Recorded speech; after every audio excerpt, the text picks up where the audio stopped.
My name is James Rowlands. In 2015, I teamed up with my friend Dan White to create the WNR podcast. Since then, we have been giving you everything that's happened on the WWE Network. Now, in 2018, not only are we live for the Big Four events and every NXT takeover, but we celebrate 20 years since the birth of the Attitude Era.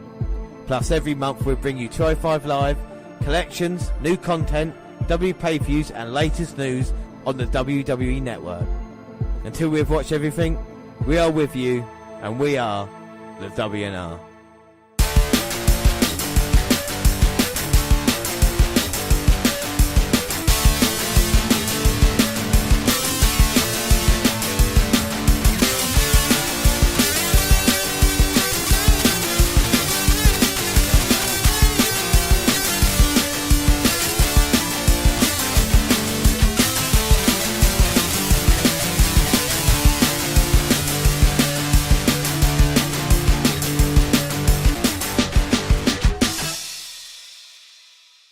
Yes, hello, I am James Rowlands, and as always I'm joined by Dan White. And today it's the WNR153, it's WWE Wrestlemania 34!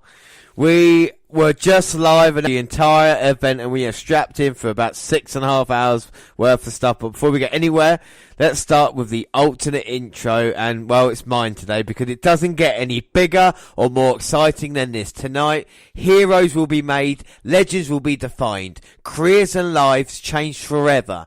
This is the granddaddy of them all, the showcase of the immortals. Welcome to WrestleMania 34 on the WNR podcast. And Dan, welcome sir, are you looking forward to the event? I am very looking forward to the event. It's a stacked card and it has the potential to be one of the best WrestleManias of all time. It really, really does. And we do prediction leagues. Dan, do you want to explain that?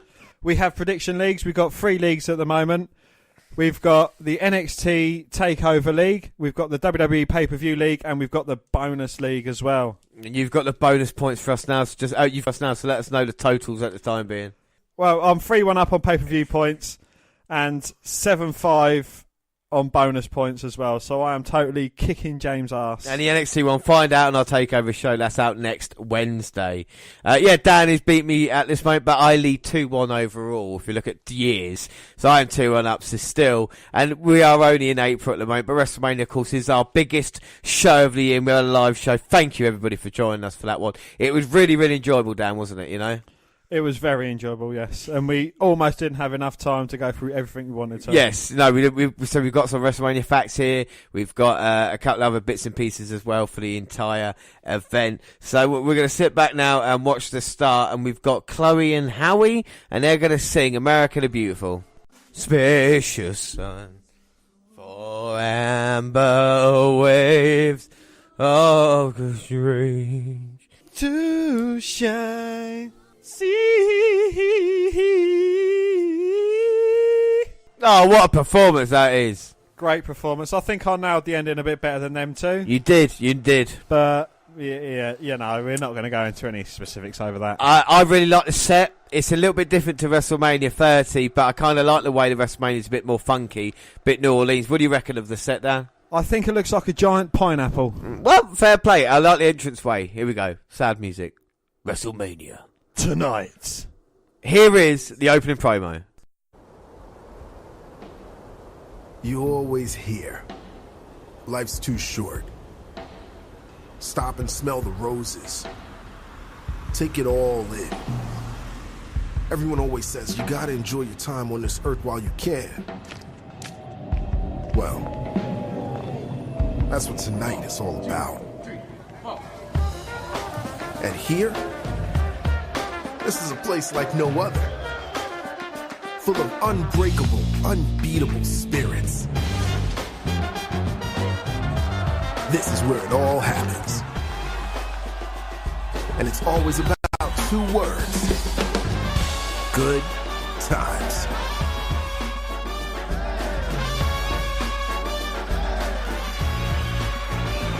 So tonight, let the party find you. And together, let the good times roll.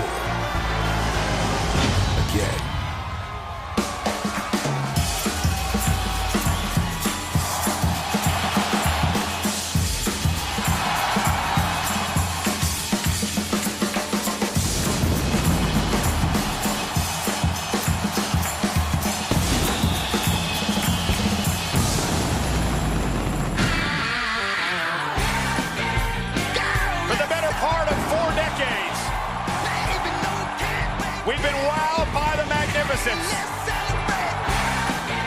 Stunned by the surprises.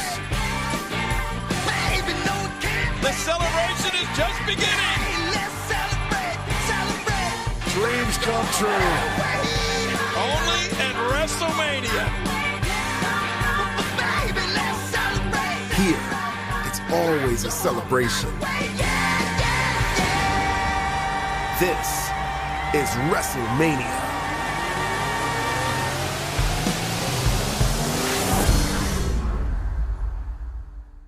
Well, I don't know how they do it, but the WrestleMania theme's always slightly catchy, isn't it? Every year. Yeah. It's WrestleMania, Dan! Wrestlemania. How excited as a Look, big child! pineapple. How excited as a child I used to be, and now I'm 30 years old with my own podcast, watching a giant pineapple with my friend. It is WrestleMania, the fireworks are here, and it brings out the 7-year-old inside me, Dan. What do you think of the opening promo? You always feel like a child. Yeah. I thought it was great. It's, focusing on New Orleans. It shows a lot of legends, wrestlers appearing tonight.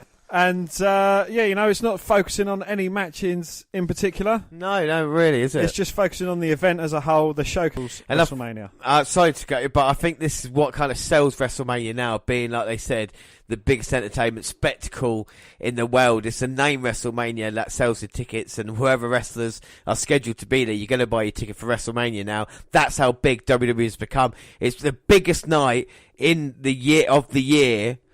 And I thought that was not a traditional WrestleMania promo, was it really? It's more like a party atmosphere. It's Seth Rollins coming out here. We're going to get it started. Yes, and it is, of course, the Intercontinental Championship triple threat match. Seth Rollins, The Miz, and Finn Balor. Well, that fire scared a lot of people when Seth Rollins come out. And has he got blue eye contacts in? He has got blue contact lenses in. Hey, blue eye contact lenses. I'm just so excited, Dan. You are, James. I'm so excited. Calm down. Take a couple of Valium. Well, Seth Rollins out here. Introduced to Michael Cole, Jonathan Coachman, and of course Corey Graves. Will we see the Demon King here tonight? You promised Mark Tardis. Let's see if it happens. I said I was 50 to 70% sure. Well, we are going to see the Demon King. We're getting the Intercontinental Champion, The Miz, coming out here. Will he be joined by The Miz tonight in the Andre the Giant Memorial Battle Royal match? If he wants to retain his title, he's going to need to be. And look what they're doing now. They're adding another computer graphics there. Hot wife. Yeah. That is, one of the main things about him. Not talented. Yeah, main eventer. And look at Miz. Fucking goodness. What's he wearing? What are they wearing? It's like futuristic WrestleMania. Oh my God, he's travelled in time. The Miz, Intercontinental Champion in WWE history, coming out here now. And this already feels bigger, Dan, than any WrestleMania that we've watched on the podcast so far. The Miz looking at Bo. And he said, no, go Bo to the back. He said, Bo leaving myself. He wants rid of Curtis Axel as well. Well, The Miz thinks he can do it on his own. He can do it on his own. That's how great he is. You see, mixed match challenge. And now he's here. The Miz coming out. Fantastic. All right, Dan, so predictions. Whose turn is it first? It is JR. My predictions. I've gone for this one. Well, I've called him the greatest Intercontinental of all time. I've called him the greatest Intercontinental Champion of all time, and he is. But in this one, I've gone for Finn Balor to win the Intercontinental title. Oh, wow, you must have been listening to my backstage murmurs, because I have gone for Finn Balor, a.k.a. the Demon King. Toss a coin, choose between these three guys. They all argue an excellent case to be an Intercontinental Champion after WrestleMania. The Miz, how entertaining he's been.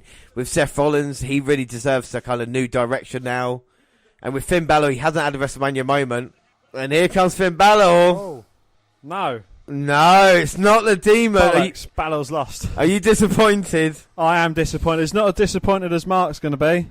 But why did Balor come out here last? Oh, a Finn Balor Club called Celebrating LGBT. So Finn Balor's here and he's got the crown in his palm of his hand. Why have you gone Finn Balor? I think it's his time. He deserves it. He's great. He's awesome. He's a Yiddo, James. Yeah. He is a Spurs fan. Need I say any more? I think the kickoff has separated us in predictions, and I don't think that I can catch you now. I think we've basically gone most of the same in this one here. But it's so tight to call. Balor's out in full rainbow outfit. First man to get a pinfall wins the Intercontinental title. No rules, no count-outs, no rope breaks, no nothing. What a great way to start. Well, 24 times the Intercontinental title's been on the line at WrestleMania, but only 10 times have it changed. Will it happen again tonight? Oh, and Balor starts with deep arm drag on Seth Rollins, and then the Miz. Rollins with a roll-up, Balor with the roll-up, Miz with a roll-up, Rollins with a roll-up, and then Balor with a roll-up, and it's already started fantastically here. Rollins eliminates the Miz from the Royal Rumble. Sorry, Dan, that's your line. It's Balor going for the pin. Rollins rolls him up, maybe look for the curb stomp like he did Monday night. Oh, no, but Balor ducks it, rolls up Rollins, gets a kick to the midsection for his troubles, but Balor eliminates Rollins from the Royal Rumble, and he looks to go flying. Flies over the top rope with ease, takes out both the Miz and Rollins. The Miz is in full control, throws Seth into a corner, big boot to Balor, goes for the cover, but Balor managing to kick out. And what a match this has been so far. We saw Seth Rollins come flying back into the ring earlier, and now he's double teaming the Miz and Finn Balor with the blockbuster, and Rollins going to suplex Miz. Looking for the skull-crushing finale. Rollins out of it, though. Oh, and a nice counter by the Miz there with a knee to the midsection. Looking to take out Balor, hits him in the corner. Now the Miz going up top. Is he going to take out Seth Rollins? Yes, double axe handle smash to the head, drops into the mat, goes for the cover. With Rollins getting his shoulder up at 2. 2. Now looking to slow things down with his version of the sleeper on Rollins. Throwing Rollins into Balor. Balor sidestepping Rollins, hitting the turnbuckle. Neck breaker onto Balor, goes for the cover on Rollins. But Rollins managing to kick out. And that goes to slow things down with a sleeper on Balor. Hang on, I need a piss.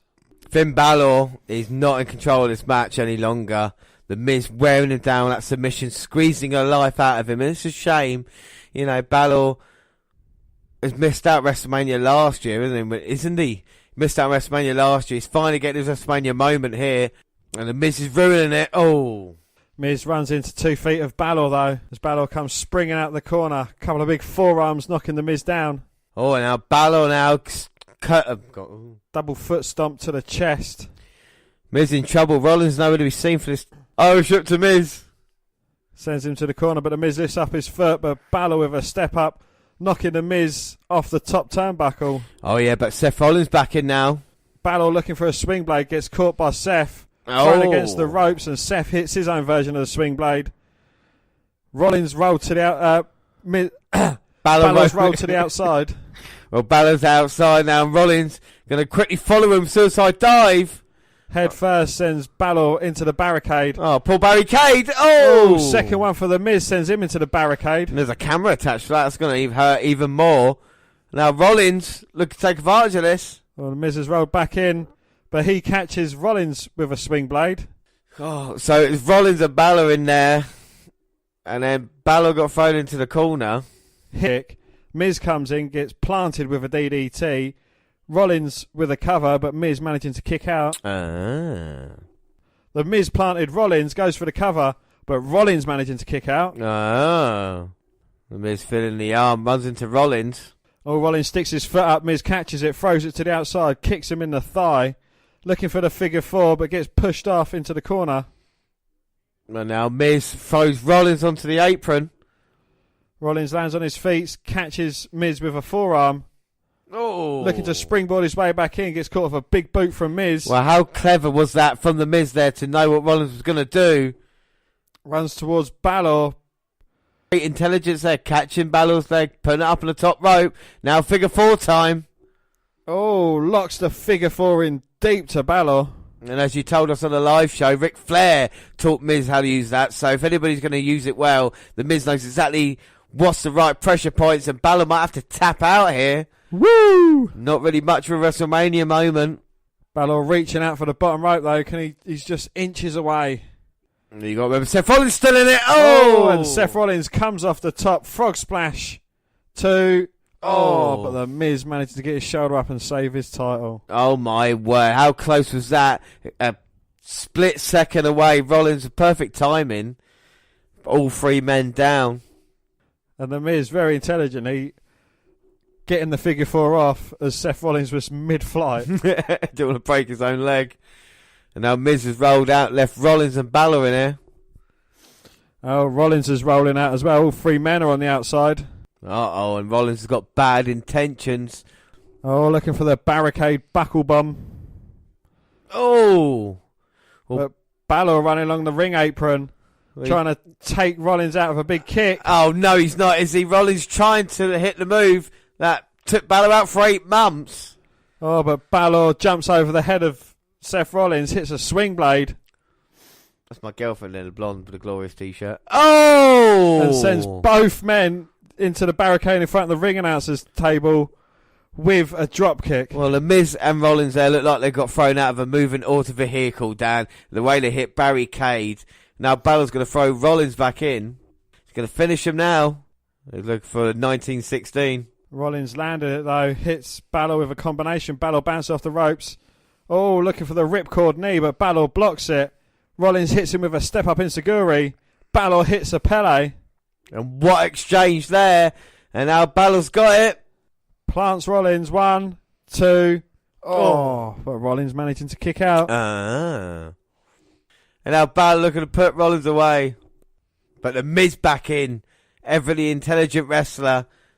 Blocking Balor. The Miz looking for a superplex. But Balor holding on. Rollins makes his way to his feet. Well, Miz releases Balor, but he's still cool. Hits the buckle bomb. Hops up to the top rope. Superplex, rolls through. Looking for the Falcon Arrow, but Balor with a roll-up. Oh. But Rollins managing to get the shoulder up at 2. 2, and Miz nearly lost his title without getting pinned. Skull-crushing finale. And now he goes for the cover, and Rollins, 1, 2. Oh. But Seth managing to keep himself in the match and kick out. I knew these 3 men could pull it out. And the Miz just hit his finisher on Rollins there. Couldn't get the job done. And now the Miz is just going to see which one to target. He just tried to take out Rollins, but now he's going to hit Balor with a skull-crushing finale. Oh, Balor reverses it. Looks for his standing coup de grace, or double foot stomp. Rolls up Miz. Oh, but the Miz managing to kick out. Oh. Well, Balor seems to have a lot of reversing finale, and Miz go running into Balor. Oh, Balor ducks out the way, hops over the top rope, kicks the Miz. Miz is in a prone position for the coup de grace.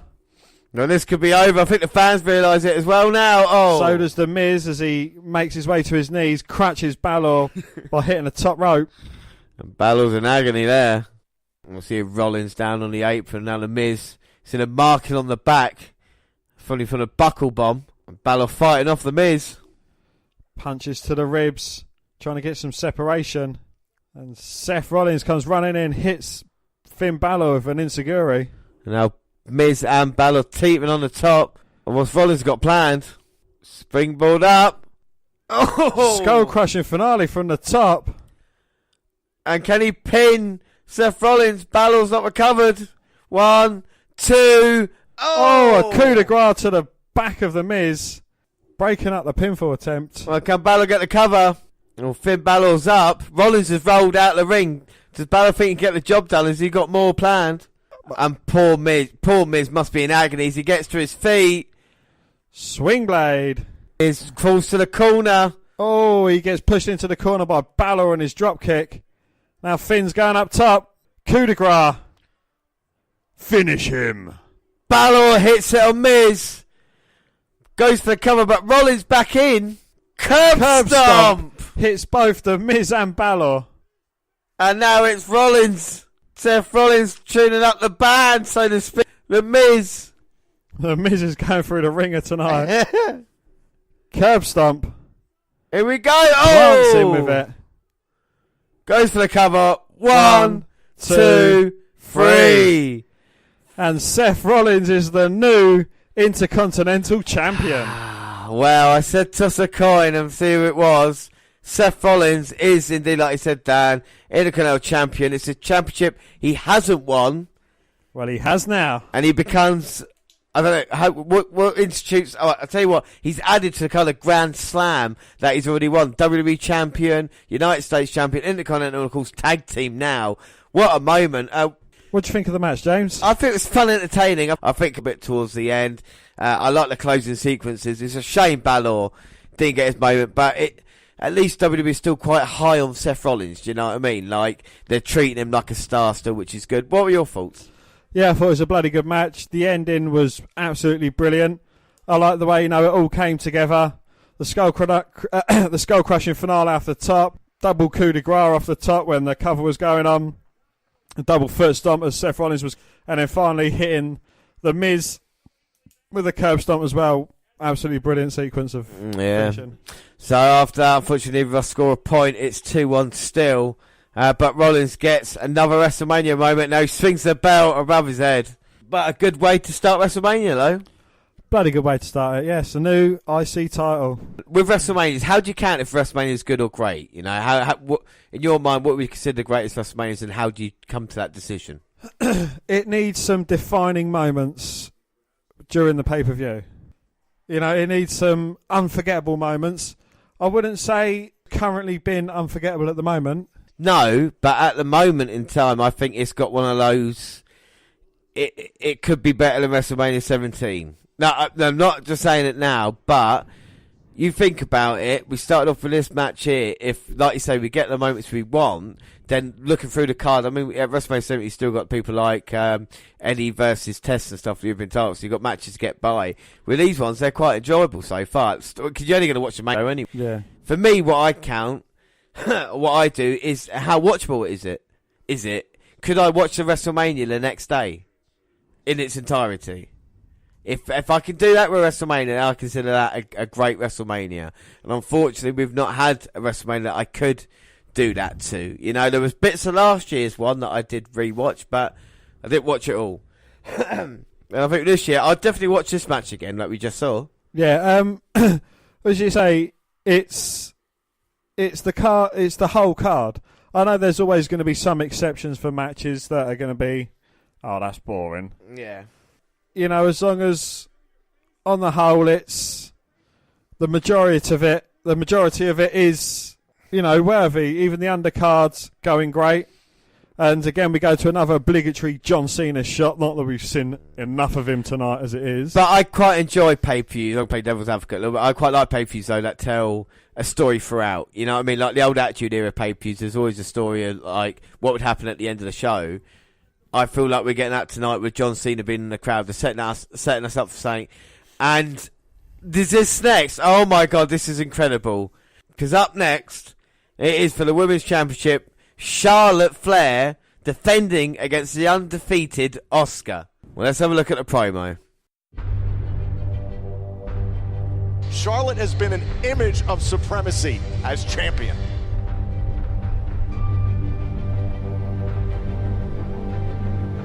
The daughter of Ric Flair, bred to be a champion. But you want to talk about someone leading the women's revolution, you're looking at Charlotte. Woo! Charlotte's the NXT Women's Champion. The new Women's Champion. One of the best female performers of all time. The Queen sits on the throne of SmackDown Live. Nothing makes me happier than having the honor to carry this title on my shoulder.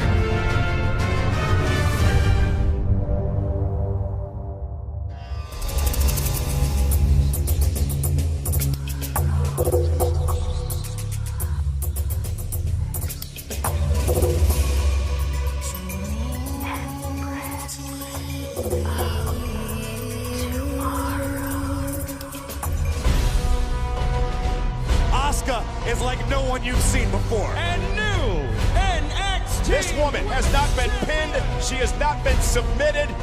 Nobody has had the answer for knocking off Asuka. It is the longest such streak in the history of WWE, male or female superstars. How do you defeat the undefeated? The first ever Women's Royal Rumble match. It's ready for Asuka! Asuka's going to WrestleMania!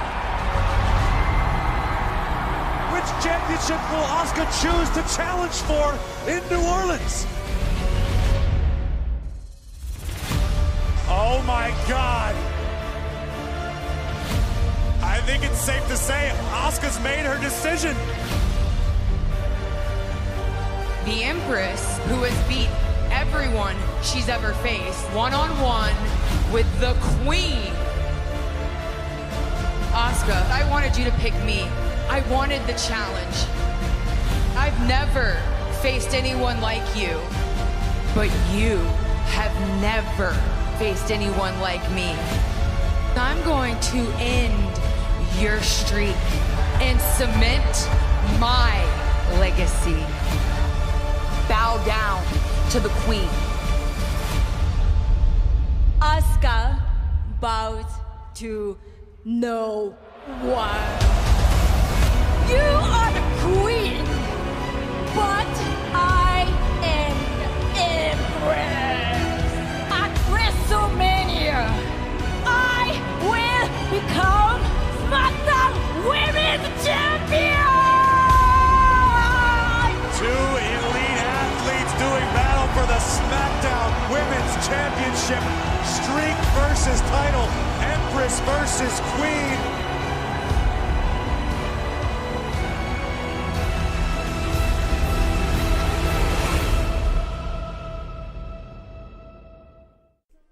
Well, here we go. I'll get your thoughts on the promo in a minute. Let's just enjoy the entrances. And it certainly sounds like Charlotte's coming out first. And those three guys there are independent wrestlers, much like Charlotte was at WrestleMania 30. Well, funny you should say that, because one of my sources backstage is telling me Bobby Roode is there. So, yes, definitely an independent wrestler. Here comes Charlotte Flair, and what an entrance it is. Do you think it's a shout-out? She was one of Triple H's assistants when he was the King of Kings. You've got the Queen of Queens now. Exactly. Right, you said that is a proper Triple H entrance. What do you think of the promo? Yes, you know, it's certainly focusing on everything that Charlotte Flair has done in her WWE career. She's been in the first ever Hell in a Cell match. She was a Divas. She was an NXT Women's Champion, a Divas Champion, a Raw Women's Champion, and now she's SmackDown Women's Champion. And then as far as Asuka's side goes, you've got the undefeated streak. No one has ever pinned. No one has ever submitted Asuka. And, of course, her record-breaking NXT Women's Championship streak herself. And what an entrance to Charlotte. Fireworks going off as well. Making her way. She definitely is the queen of the women's division. But like I said, going against the undefeated Empress of Tomorrow. No one is ready for Asuka. Asuka is the toughest man or woman in the WWE today. And nothing can stop her here tonight. And Charlotte champion coming out first. That's got to tell you something about Asuka. Wow, and 3D Asuka masks. What do you think of the 3D effects? Don't like it. No? Not ready yet.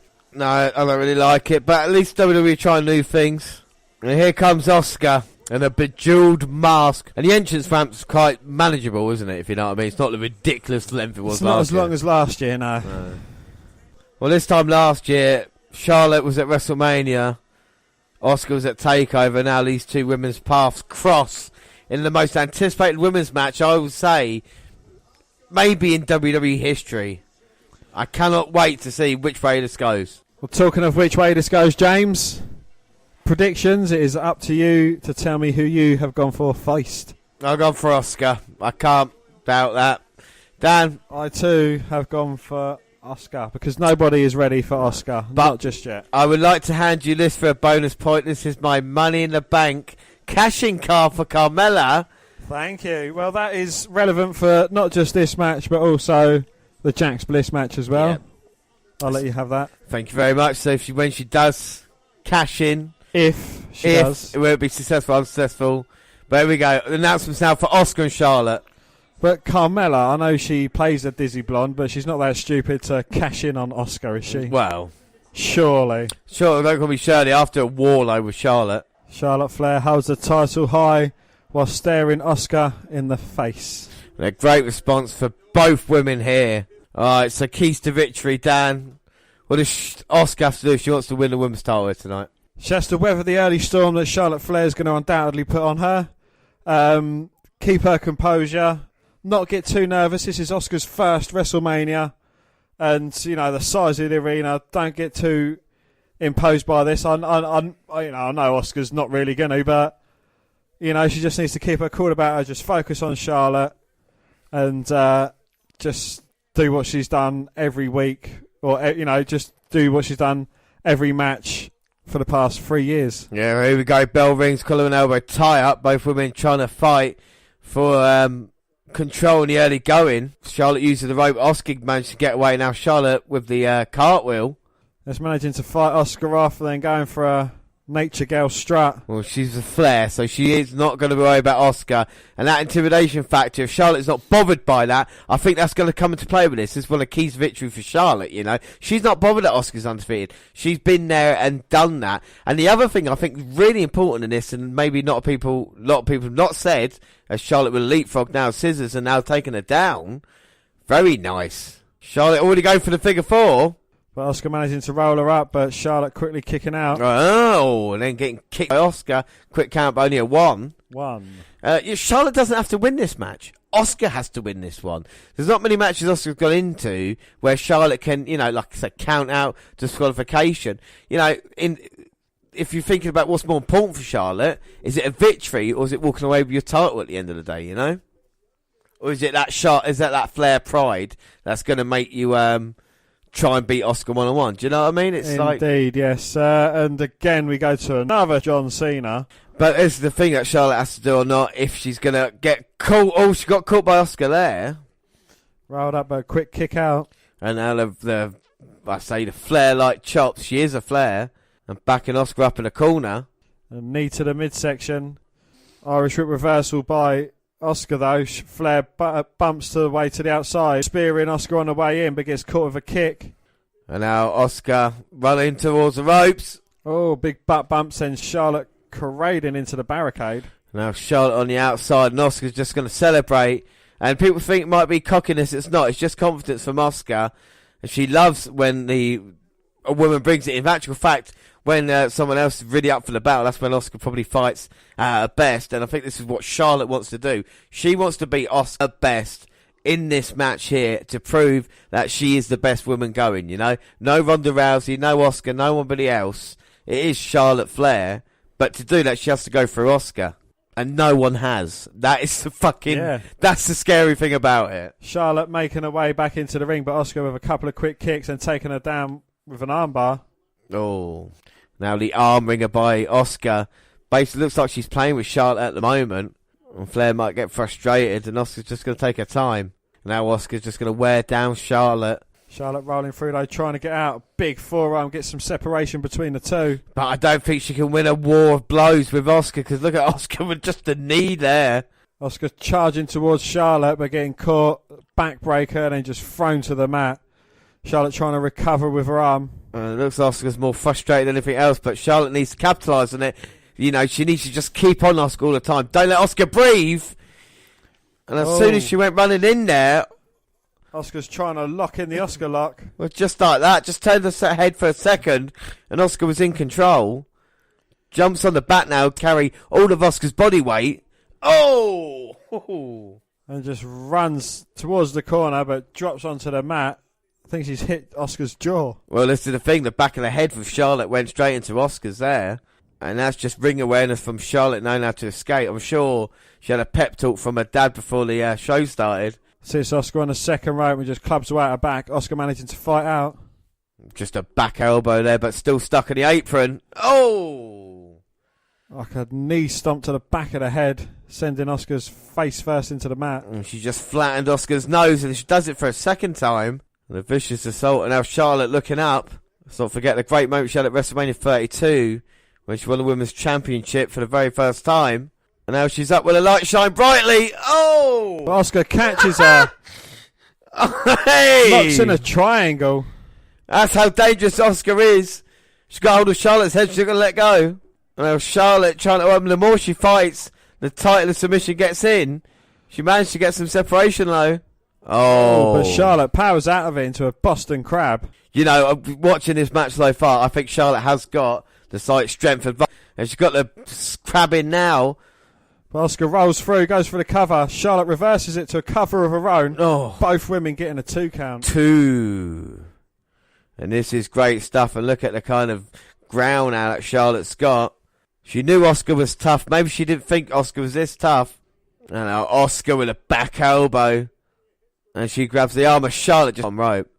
Yeah, Asuka ducking out of the ring whilst grabbing hold of Charlotte's arm. Step up Enziguri on her way back in. 2. But Charlotte managing to kick out. So we know what Charlotte's thinking at this moment in time with Asuka, thinking how tough she is. I mean, what do you think Asuka's thinking about Charlotte at this point? Well, she said she chose Charlotte because she wanted a challenge. And I don't think anyone in the WWE is going to give her as much as a challenge as Charlotte is. So I think Asuka's relishing this opportunity to go against the best. And James, of course, you know, to be the best, you've got to beat the best. Yeah, without a shadow of a doubt. And Asuka grabbing the arm of Charlotte, just kicking away at her. And he goes for another kick, and Charlotte showing her power, pushes Asuka away. But it's only stopping the attack for a second. Again, Asuka's just back in control. I remember early on in this podcast, you didn't have high hopes of Charlotte. I hope. Has she gone up in your estimation since then? I think most definitely. We just seen then Asuka trying another butt bump. Charlotte dodged it with a big boot. You know, it kind of, you got to credit Charlotte's toughness here. She wants to put an end to Asuka's streak. She's on the apron now. Looking for a suplex, but Asuka managing to fight out. Asuka pushes Charlotte off. Back into the corner. There's memories back from the Royal Rumble here. Asuka teetering on the apron with Charlotte. Both women in no man's land, and Asuka's off Charlotte onto them wafer thin mats below. Oh my God! I mean, how thin are those mats? They are mere millimetres thick, James. You might as well just be suplexing her onto concrete. Well, Charlotte, it looks like she's crying at this moment in time, and I don't blame her. And now the referee counting. Imagine that if the streak was to end for a count up. I think Asuka's already getting up. Asuka's back in the ring, so is Charlotte. And Charlotte is tough. She's gritting her teeth now. And Asuka's getting annoyed with Charlotte. Now both women crawling towards each other. Charlotte telling her, I'm the queen. But Asuka is the empress. And she's cutting down Charlotte with a beautiful combination. I mean, that's incredible. No one does that in the WWE. And Asuka now going to the top. Asuka's all fired up now. You may be the queen, but nobody's ready for Asuka. Drop kick off the top. Goes for the cover. 2. But Charlotte managing to kick out. And Asuka saying, all right, fair play. Now grabs the arms. And this is the mean streak of Asuka we've seen in NXT. We haven't seen too much of it in WWE yet. Well, she hasn't needed to do it, has she? And like you say, finally someone like Charlotte is showing this side of Asuka. Yeah. And as she just gets tougher as the fight goes on, she picks Charlotte up. We've seen her have to pull this out against Ember Moon. We saw her have to pull it out against Nikki Cross. And, now we're seeing her pull it out against Charlotte. In a weird way with Asuka, it's like, don't annoy her too much because you don't want to see her when she's really angry. And Charlotte is going to really annoy Asuka in a minute because she's up on the top with her. Was that like a Spanish fly or a variation of the Spanish fly from the top? That was incredible, landing all the way down. Asuka on a second rope, Charlotte off the top. And I thought Asuka was going to land on her head then, but that was a nice rotation there. But unbelievably, Asuka managed to kick out. And Asuka getting annoyed. Natural selection, reverse slow fly, Asuka. She's got her in another submission. Oh my God. And the legs attached around one leg and the neck again. Asuka transitions. Rolls through and she's got an armbar. I don't think Charlotte could tap if she wanted to at this moment in time. Shaped like a pretzel. But Charlotte managing to roll through, escape it. Starting to get the figure 4 locked in, but Asuka kicks to the head. And Asuka had that scout. She has to. And Charlotte blocking the kicks of Asuka. Delivering some chops of her own. Asuka blocking the chops. Taking Charlotte down. Asuka locked. Yeah. Trying to get that arm underneath the neck, but Charlotte fighting it off. Trying to get it cinched in. All she's got to do is get the grapevine, though, and Charlotte's done for. And Charlotte, like, powering up. Asuka's got the back. Charlotte rolls through. Oh. Has a pinfall on Asuka, but Asuka manages to kick out. Delivers a kick to Charlotte's head. And Asuka's getting even more fired up. Screams, gets some momentum. Oh. Charlotte's spear. 1, 2. Oh. And Asuka managing to get his shoulder up at 2. 2. You can see the amount of pain Charlotte is in. Can't put Asuka away.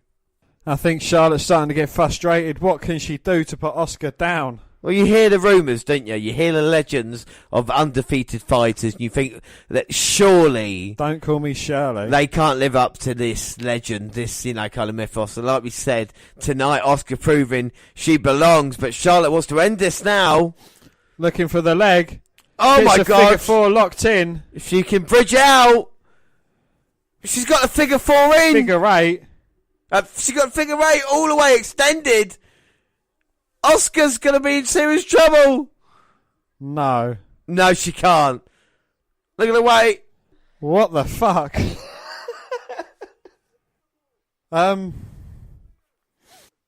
Yeah. Okay. Alright. So, New Orleans is the place where streets come to an end. Asuka has just tapped out to the figure 8. I don't know why. At least she's never been pinned in the WWE. I knew they liked Charlotte. I wouldn't believe they would do this, and they have done.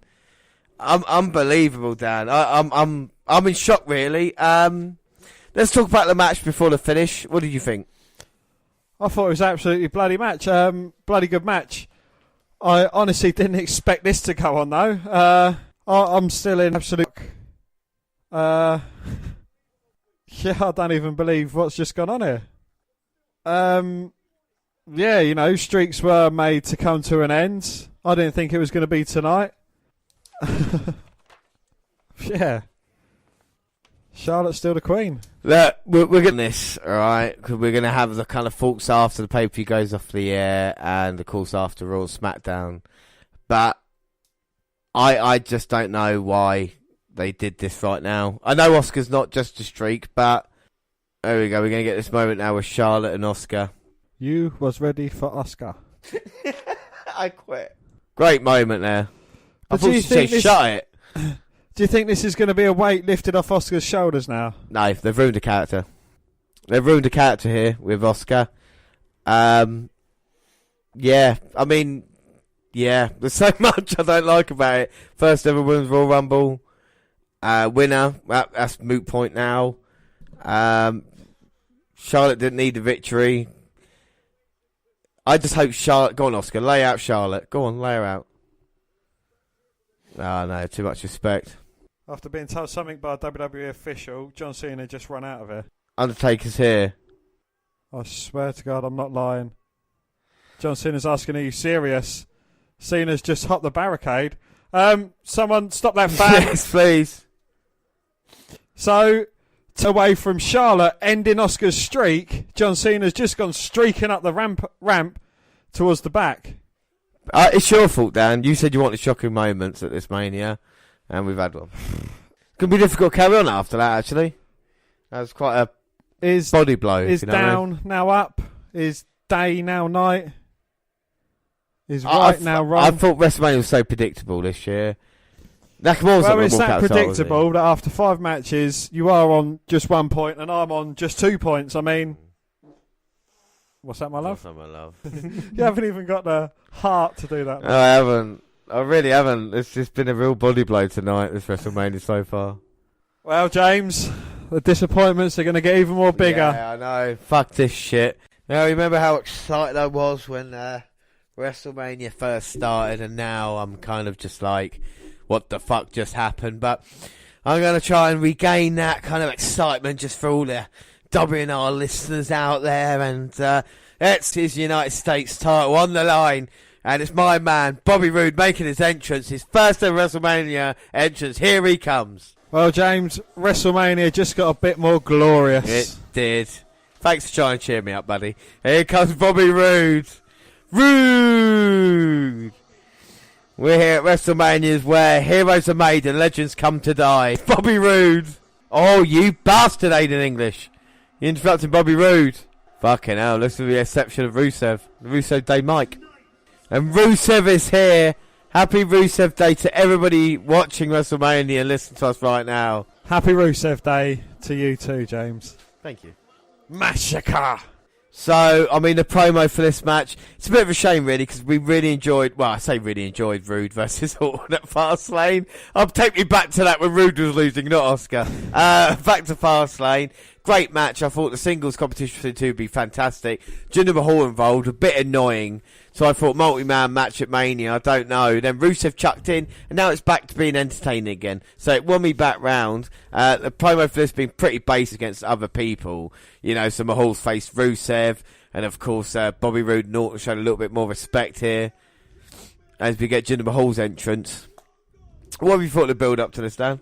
Again, I was actually looking forward to a great encounter between Bobby Roode and Randy Orton on the grandest stage of them all. As you say, Mahal was thrown into the mix. Weren't too really impressed with that.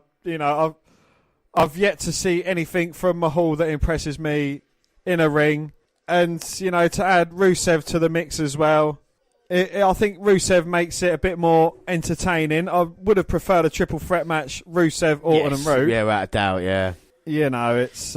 Well, his hat just fell off, but his one of the experiments didn't work last year with the WWE title, and now with Mahal, they don't want to relegate him straight to main event, do they? So they're giving you reign with that. So for Orton's entrance, Dan, who have you gone for in this match? I have gone for Rusev. Rusev! You gone Rusev? I've gone for Randy Orton in this one to retain. Wow. I've gone for your man, Dan, because I thought Orton to win. You got Rusev. I'm quite surprised by thoughts behind Rusev. Well, you know, recently he's held WWE. He wanted his release. They say, look, we're going to put you in a match at WrestleMania. If we give you another run with the US title, will you like to stay? So I'm just laughing that I didn't go for my man Bobby Roode because he's a loser. Randy Orton, a 13-time, was he 14-time world champion? He is the Grand Slam winner. He's out here in WrestleMania. Of course, he won the WWE Championship last year. Successfully defended it. I've always liked Randy Orton. That's why we've done a bonus podcast for. Come on, Randy, get me back in it. RKO, what? Yeah, Randy. Well, it is going to be RKO Mania. Yes. And now we're going for the commentary. Sacred blood, Dan. There you go, Rusev. Randy Orton, he got to win RKO. Is he going to walk down the ramp on a big penis, on a big sperm even? Easy, son. Come on, Randy. Voices are in. And, of course, no Carmella cash-in. No. I fucking know, Dan. I just wanted to rub a bit of salt into the... Oh, God. Well, let's just look forward to fucking Jinder Mahal winning US start with tonight. Oh, that would be glorious. Oh, we get the fucking razor blades out. Come on. If it's not Randy Orton, come on, Roode. You can do this, son. Randy, Rusev, or Roode. Here we go. It's the Battle of the R's and Jinder Mahal. We're going to start this off. So, Dan, what has Rusev got to do if he wants to win this here? He needs to crush Rusev. An early attempt at an RKO there to Jinder Mahal, but Rusev eliminates him from the Rumble. Roode eliminates Mahal from the Rumble. Rusev throws Orton out, and then a drop kick to the glorious Bobby Roode. And now Rusev is standing tall on his own in the ring. Rusev, he just needs to be the Bulgarian brute, the powerhouse. Try and pick up a victory on one of the weaker wrestlers, like Jinder Mahal. All right, thank you very much. Don't kick him out once he's down. Rusev takes... go for suicide dive. Mahal blocks it, but Rusev on the apron. Oh, and comes tumbling off. Takes down both Orton and Mahal. I've got one thing to say with Randy Orton to win. RKO. I've seen him win plenty of times with that. Just hit it. That's what he has to do. Just do it. What about Bobby Roode then? What's he need to do? He needs to go back down to NXT. No, he needs an attitude adjustment, shall we? Well, hopefully John Cena will come out and deliver one. Yeah, I mean, Roode in this match just needs to sneak a pin like he is now. Oh, rolls up Rusev. Well, the glorious one's first WrestleMania.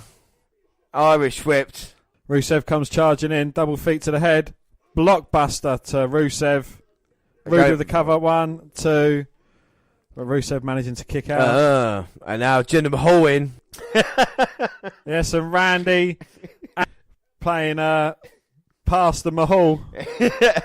Mahal's eliminated from Rumble, which means it's now the battle of the best. It's Rude in there with a chop to Orton.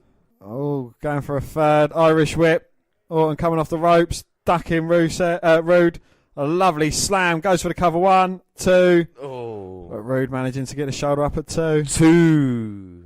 Why would you go for fucking Randy Orton? Why did I go Randy Orton? Why didn't I go for Randy Orton? No. I knew it weren't going to be Rude, and I thought it weren't Rusev, it weren't Mahal, so that left me Randy Orton. That's my sense of elimination. Oh God, this Mania has been horrible so far. Come on now, let's cheer this place up a little bit. I never want WrestleMania to be back in New looking Orleans. for a superplex. Oh, Plants Bobby Roode. Vintage Randy Orton. Got to pin him on suplex. 1, 2. Oh. Rusev and Mahal in to break up the pinfall attempt. And now Mahal saying to Rusev, hey, why don't we team up? You and me, the modern day Rusev day.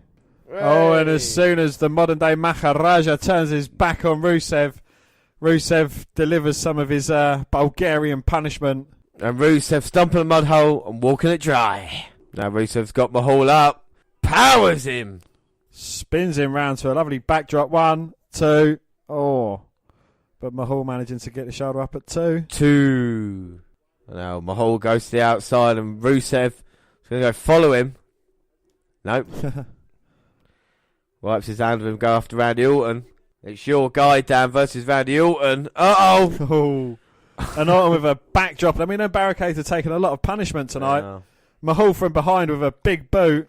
And now Mahal back in and Bobby Roode, spine buster. Roode, don't win a US title tonight. Oh. Mahal managing to kick out. I mean, Bobby Roode can win a US title here tonight, but not when I haven't gone for him. He's looking for the glorious DDT. Glorious DDT. Oh, but Mahal had it countered with a backdrop. Roode with the roll up. Oh. And Orton in to save his US title and to spare James's blushes. And Orton sends Roode into the ring post. Roode rolls to the outside. And Orton standing tall in the ring. And Orton's just taking his time, bringing Rusev in. He's going to bring him in the hard way. Looking for his patented suspension DDT. Caught Rusev with a kick. But Rusev steps through. Big kick to the face. Orton straight back up. Second kick. Orton back to his feet again. Oh, and a shoulder charge to Orton. Rusev looking to crush. Oh, but Orton ducks it very skillfully. Rusev to the outside. And now Orton's got him in the DDT. Suspension DDT. Plants him. And we know what comes after the DDT. What's next? RKO Orton. Come on, don't get distracted. Soaking it in. Is that what he's doing? I don't know. Drink it in, man. Don't take your time, Orton. Why's he smirking? He hasn't got a cigarette in his gob. He's just got a grin on his face. He's trying to get a reaction from the crowd. Well, we ain't got all night round. He just hit an RKO. Here we go. Well, he's hitting the mat. And he's going to hit RKO. He's going to hit Rusev with RKO. No, he hits Aiden English. Here comes Rusev. Oh, looking for the match kick. Bang! RKO on Rusev. Gets it, Mahal. Sidesteps Mahal's knee. RKO on Mahal. Goes to the cover. One, two. Oh, you fucking prick, Bobby Roode. I never thought I'd say that. For fuck's sake. Bobby Roode breaks up the pin attempt, throws Rusev to the outside. Orton stalking him though. RKO blocked by Roode. Oh, glorious DDT. Glorious DDT. No. One, two. Oh. But Jinder Mahal in with a breakup. Well, Orton's out at the moment. Rusev's back in. Mashka kick. And then Rusev going for Mahal. Oh, no. Jinder Mahal with a roll up. 1, 2. Oh, but Rusev managing to get the shoulder up at 2. A Mashka kick for him. Knocks Mahal out. Rusev crush. Yes, crush Rusev. No, actually, no, Rusev. Crush Rusev. Crush. Rusev Day. Rusev Day. Rusev Day. Crush. Mashka. Oh, stomp to the back and now Rusev. Oh no. Singh Brothers up in the apron. Gets kicked in the face. The collapse to Rusev. 1, 2, 3. What's happening? What's happening? Head in my hands. Is it April Fool's Day? I mean, is this just... Right, whatever result we're going to go for, we just completely switch it 180. Right, someone put something in our drinks after we finished the live show, and we're obviously hallucinating a WrestleMania card that we did not see. Jinder Mahal is the new United States champion. No, what I'm convinced is we fell asleep during the pre-show, and we're just dreaming this. Yeah. What do you think of the match? It was over far too quickly, in my opinion. Yep. I mean, what the fuck happened? I don't know. Orton was in there with the RKOs, all looked good. Rude stopped it, which was a little bit annoying. And then Mahal, I mean, is that a message to Rusev? Don't you complain about us, and we'll get Jinder Mahal to beat you for the United States title, you know? We completely wrote off Jinder Mahal. Now he's going to do the anti-American thing with the US title. Jinder Mahal gets a WrestleMania moment. Yeah. Like I said, match too quick, but obviously they're not worried about Orton and Rude anymore, you know what I mean? They're not. No, clearly not. They're just, yeah. Dan? 2. You're still on 2. And you're still on 1. Yeah, what the fuck is going on? I'm undefeated at WrestleMania. At the moment, I can't get a victory. Oh, it's Mick Foley backstage with Breezango. I don't even think they can cheer me up at this point. So, this WrestleMania that you was so looking forward to. Exactly, I don't know why I do it to myself. We've still got 3 tag team matches to go. We're only halfway through, not even halfway through. This is the session. And coming up next, it's Kid Rock versus... Oh, no. And, it is actually Kid Rock, and he's going to go against AJ Styles to become the new WWE champion. Win. Yeah, of course he is. Kid Rock's going to win the match. And then Mojo's going to... oh, this is awful. Can it improve? Up next, well, it's Ronda Rousey losing to Stephanie McMahon. Steph's going to beat Rousey, isn't she? No, she can't. She can't. Please, God. It's Ronda Rousey and Kurt Angle versus Stephanie McMahon and Triple H. Let's enjoy the promo. H is gonna win. Yeah, let's enjoy the promo and then laugh at this ridiculous entrance of Triple H and Stephanie. I guess more than being liked, I've just always wanted to be respected.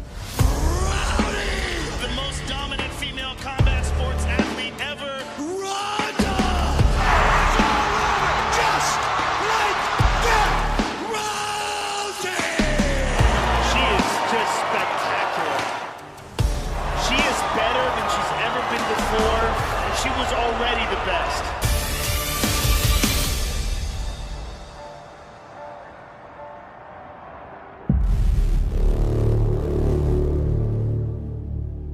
You know, I've seen Ronda Rousey knock people out. I've seen her break arms, but that's MMA.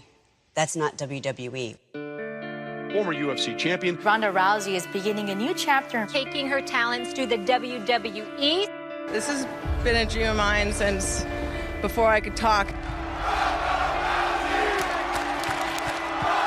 It's unfortunate because it's all about ego.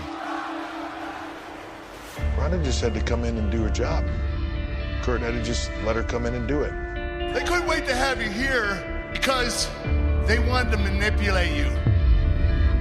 I have been doing what Stephanie and Triple H want me to do since I came back here. So I had to say enough's enough. Didn't you say earlier, 3 years in the making and now we own the bit? Yeah. Quite frankly, I don't know what got into Kurt Angle. Because Kurt Angle's an idiot. Because Kurt Angle is an idiot. I'm not a possession. I'm not a thing. I'm a woman. No piece of paper makes me belong to anyone. I'm starting to realize that the people who brought me here are not who I thought they were. There's a time where you're the GM of Raw. There's a time where you have to step up and be a man. At WrestleMania, it's going to be Triple H and Stephanie McMahon versus Ronda Rousey and me!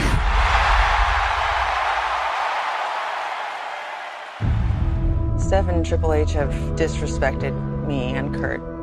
And the most respectful thing I could do to Stephanie is walk out there and break her arm in 4 seconds. But I don't think I'm going to be that kind.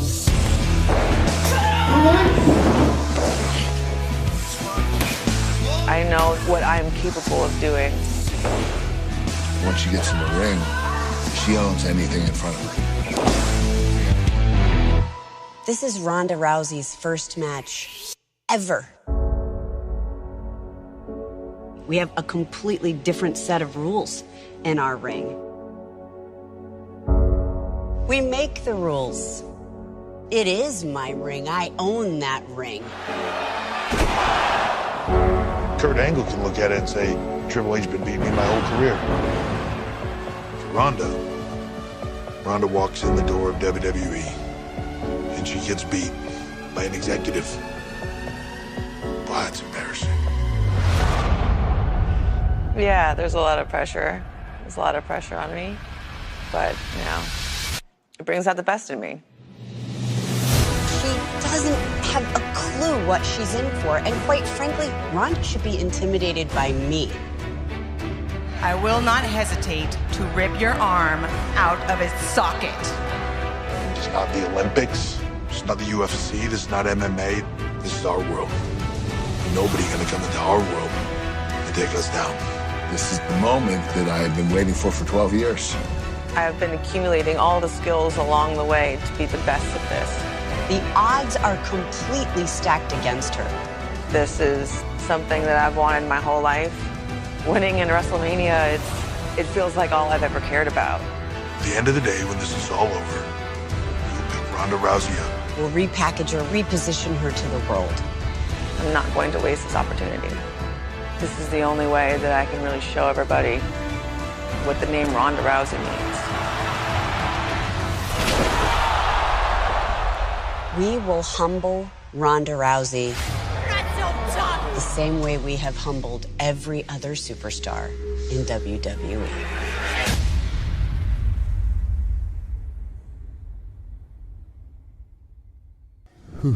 Oh, God. Well, motorbikes this year. Triple H and Stephanie at the back on the big motorbikes. Oh, brilliant. I think it's bike stall, Triple H. Oh, what a spectacular WrestleMania entrance. Well, I did once hear Stephanie say she likes something hot and throbbing between her legs. And now she's got it. WrestleMania coming out here. Triple H. He's a fucking mark on himself. We're going to get Triple H matches at WrestleMania for fucking years. Do you know that? He's going to be going at WrestleMania longer than Vince McMahon is. 75-year-old Triple H versus a new star. Oh, Stephanie Spitz. Yes. She's in Triple H as well. Wow, what an entrance. Dan, what do you think promo / entrance?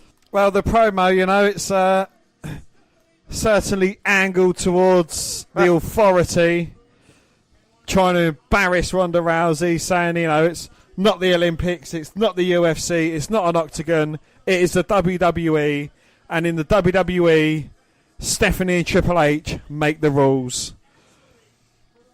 Again, you know, the way this night's going, it's going to be a Triple H and Stephanie victory. No. Stephanie's going to hit the pedigree on Ronda Rousey. If they've broken the streak, then they're going to go with Rousey now, aren't they? They're the great. She's the great white hope. Well, it is Triple H's 22nd. Their entrance is longer than a fatal 4-way match. Indeed, yes. Triple H is like, look, lads, you're going to have to cut your fatal 4-way match short because I want a long entrance, longed out. I want to come down on motorbikes. We're going to have to sack a couple of people just to pay for them. Sometimes they look like, you know, if Ricochet's beaten by, like, a radioactive spider, it turned into Triple H. Well, I was actually thinking Tommaso Ciampa. Oh, yeah, that's on growth hormones. Yeah. For the first time in 12 years, Kurt Angle at WrestleMania. Don't know where he is now, bless him. WrestleMania 22 in a losing effort. Can't put your fingers in the air. I want some pyros. WrestleMania 22's last appearance, losing to Rey Mysterio. Randy Orton was involved. The red, white and the blue pyros coming up for Kurt Angle. He's actually looking in bloody good shape. Triple H actually looking in quite good shape as well, to be fair to him. Yeah, but he's allowed to take steroids. I think 13 years ago he had an absolute classic with Shawn Michaels at WrestleMania. Now he's fighting the former member. Oh, fucking hell! Fighting Schumacher's best friend, Triple H. And here comes Rousey, and is Ronda Rousey ready for WrestleMania? Nobody's ready for WrestleMania. The toughest woman in WWE. I've always said that. Fucking hell! Easy, Dan. Rowdy Piper's got fit. Well, Ronda Rousey, yes. Kilt and all. Yay, Ken Chow got a shout out. Baddest woman on the planet, Ronda Rousey. Just imagine an Oscar versus Rowdy match. And fuck it, I'm not going to bother. Well, last year, Dan, would you have thought you would have seen a Triple H Stephanie versus Angle and Ronda Rousey match? I certainly wouldn't have, no. Fucking hell. Is it a match you're looking forward to, or does it kind of take away the focus that is Ronda Rousey's WWE debut? Look, I'm against Stephanie and Triple H, but I think they're going to make Ronda look as good as they possibly can, you know? They can try and make as much money from her as they can. Is Stephanie going to start with Ronda? We get a face-off between the four. Ronda's going to kill you. And Stephanie slaps Ronda Rousey. James, there's a few things you don't do. You don't mention the streak to James. You don't tug on Superman's cape in the wind. And you don't slap Ronda Rousey because Rousey is absolutely furious and she wants to go. Kurt Angle pulls Ronda Rousey away, and here comes Kurt and Triple H. Triple H and Kurt and Triple H. It's going to be a long-ass match as well. Oh, Triple H with the Irish whip to Kurt. Kurt bouncing out the corner, taking out the game. Well, Kurt and Triple H starts us off. And Triple H looks good, but Kurt looks even better. He's got him in the arm lock. He's got a hammerlock locked in on Triple H. Ronda Rousey cheering him on. Stephanie, I think she's going to be pooping herself when she finally gets in the ring with Rousey. So what are your thoughts on Ronda Rousey then? Well, my thoughts are Triple H calling this match really loudly and he's looking like a complete fucking idiot. It's going to be a difficult one. You know, I want to see her in the ring. I want to see her have a good match. I don't think Stephanie's quite the woman to bring a good match out of her. You know, so I think Steph's just going to act like a rag doll and just get thrown about and beaten the fuck out of, personally. But have you brought into the Ronda character, the kind of what they're trying to do with her? I mean, well, like I say, I know her from MMA. You don't know her. Well, you knew bits of her, didn't you? But do you like the Ronda Rousey character? Yes, it could be a bloody good character if they do it correctly. You know, I don't want to see her like be a face for her first couple of months and then turn straight into a heel. Mm-hmm. If she's going to run with her face, the crowd are absolutely going to get behind her. The fans absolutely love her. I don't want to see him try to turn her into the next Oscar as well, having an undefeated streak. They will. They'll do that. You know, I want to see her go for a little while, have a good run, get a defeat by someone worthy of it, and then, you know, just not have that streak hanging over her head. Yeah, I wouldn't be surprised if like Oscar's used as beaten by Rousey in August and then building up to like a WrestleMania match with Charlotte now. But I like Ronda Rousey and Triple H and Stephanie controlling Kurt Angle at this moment in time. Predictions. We didn't do predictions, Dan. Not that they matter because it's going to be wrong and I'm going to stay on 2 points, but Angle and Rousey. I've gone Stephanie and Triple H. Yeah. No, I've gone Angle and Rousey. And Kurt trying to fight back after Stephanie's devious ways. But no, Triple H with a fourth best spinebuster in the business goes for the cover. But Angle managing to kick out. I think part of the Authority strategy is maybe them working over Kurt Angle, trying to get him out and pinned. When Ronda Rousey's not even getting tagged in this, you know? That could potentially be the game plan. Kurt Angle fingertips away from but Triple H cutting that off. Irish whipping Angle to his corner. Angle lifting up a boot. Kurt Angle's a 6-time WWE World Champion. And Steph just choking out Kurt Angle. Oh, Triple H nearly hitting Steph. Well, it's almost shades of last year's WrestleMania when she went through a table thanks to Seth Rollins. Choking on meat, James. That's how you like to go. And then the wrestling machine back suplex Triple H. Oh, but Stephanie whipping Rousey's leg from underneath her, bouncing her head first off the canvas. Kurt unable to get a tag in. And that is brilliant strategy. They're very innovative. That is great work there by Stephanie McMahon. Rousey's not been in yet. Triple H looking for the pedigree. Angle turns it round, throws Triple H out of the ring. Oh, Rousey's up on the apron, and she is definitely pissed off. Steph screaming for Triple H to get into the ring. Come on, Kurtler, stop milking it now. Milk truck. Yeah! Angle finally gets the tag to Rousey. Uh-oh. Brings Steph in the hard way. It's what everybody wants to see. Oh, clothesline with a roll through by Rousey. And now dodging Stephanie, got the arm, back suplex. Bit of a fumble, but slams Stephanie down. She didn't get up very nicely then, but still, here comes Rousey. Oh, Rousey with a combination of punches to Steph.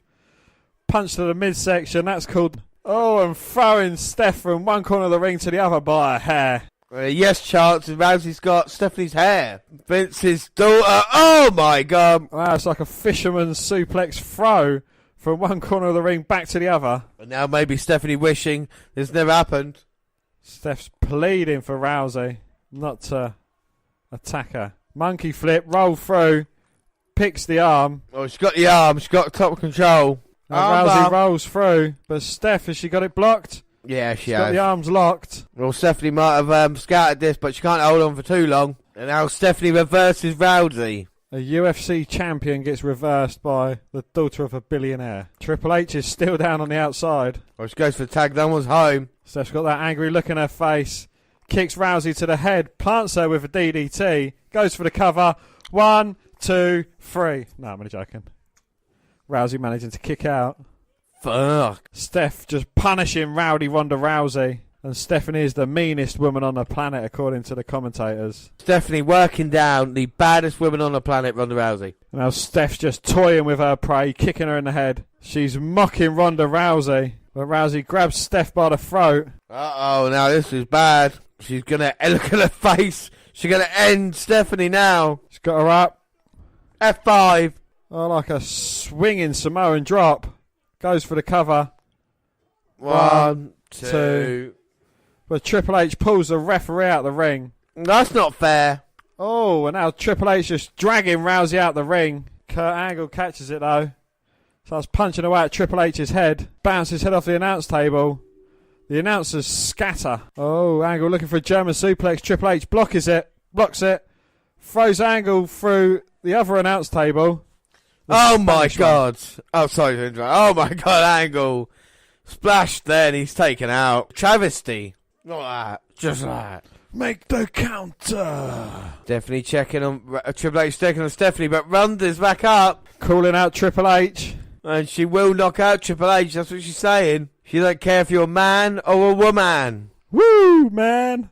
Next time, don't try the mascara, because it looks like you got black eyes. And Triple H telling the referee, look, you let me deal with this. And this is crazy. Rousey versus Triple H. And Rousey with a flurry of lefts and rights backs Triple H up into the corner. The Fury bounces off the ropes. Oh. Triple H with a boot lifted. Rousey catches a foot, rolls through, picks up Triple H in a fireman's carry. Can't! She's got him up! Oh, and Stephanie there saves Triple H. Delivers a big slap to Rousey. Oh. Now Steph runs away. Rousey taking chase. Steph's trying to get the hell out of it. Ronda catches her. Throws her into that poor barricade. There's a lot of action tonight. But she manages to pick up Stephanie. Oh. But Steph with the backslide after recently being thrown into the barricade. Throws Rousey into the ring. And now Kurt Angle back in the ring. Angle ducks it belly to belly overhead to Triple H. Hits a second. Triple H doing a lot of work in this match. But it's not too bad at the moment. Oh, the face buster with the knee. Angle ducking though. German suplex. Angle holds on. Second. Third time to charm left Kurt Angle. And if he means business, the straps are down by Angle slam. Oh, but Triple H jumps down the back looking for the pedigree. Hooks it in. No. Angle sweeps the leg. Ankle lock. Oh. Triple H pushes out. Kick to the midsection. Arms hooked. No, Angle still blocking it. Now for the move that doesn't work in real life. The catapult into the corner. Angle slam planted. 1, 2.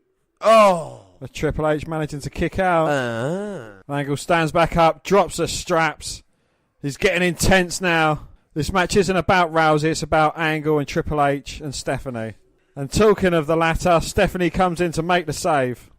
Getting right into Kurt Angle's face. And it could have been all so different. Oh, Stephanie goes for the kick on Angle. Can't hit a woman. You was alright to have Rousey and Triple H square off, but now it's Kurt and Steph. No, the referee's saying, come on now, that's not fair. But Angle's listening to the crowd. They're all saying yes, yes, yes. Why don't you just throw into Ronda? Oh no! Angle picking the ankle, turning the ankle lock onto Steph. Oh no, here comes Triple H. Oh, pedigree. Oh no. No. 1, 2. Rousey in with a save. Thank God for that.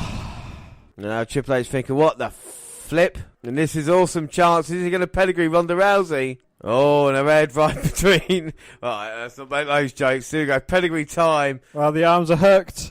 Rousey up with a head scissors takedown. Armbar locked in on Triple H.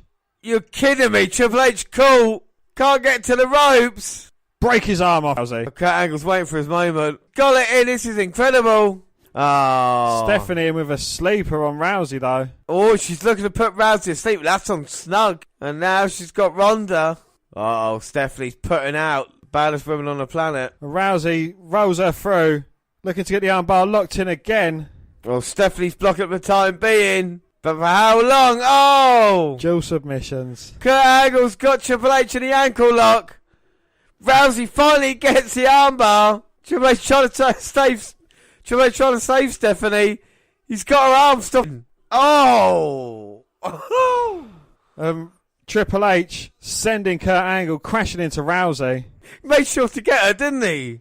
Angle looking to recover first. Oh, hell's broken loose in this match. I'm not sure who the legal person is. No, Triple H is up. Oh! Pushes Angle into the corner. And now Stephanie with Ronda. Throws her into the corner. We're not going to see double pedigrees, are we? Kick to the midsection for Angle. Pedigree's loaded.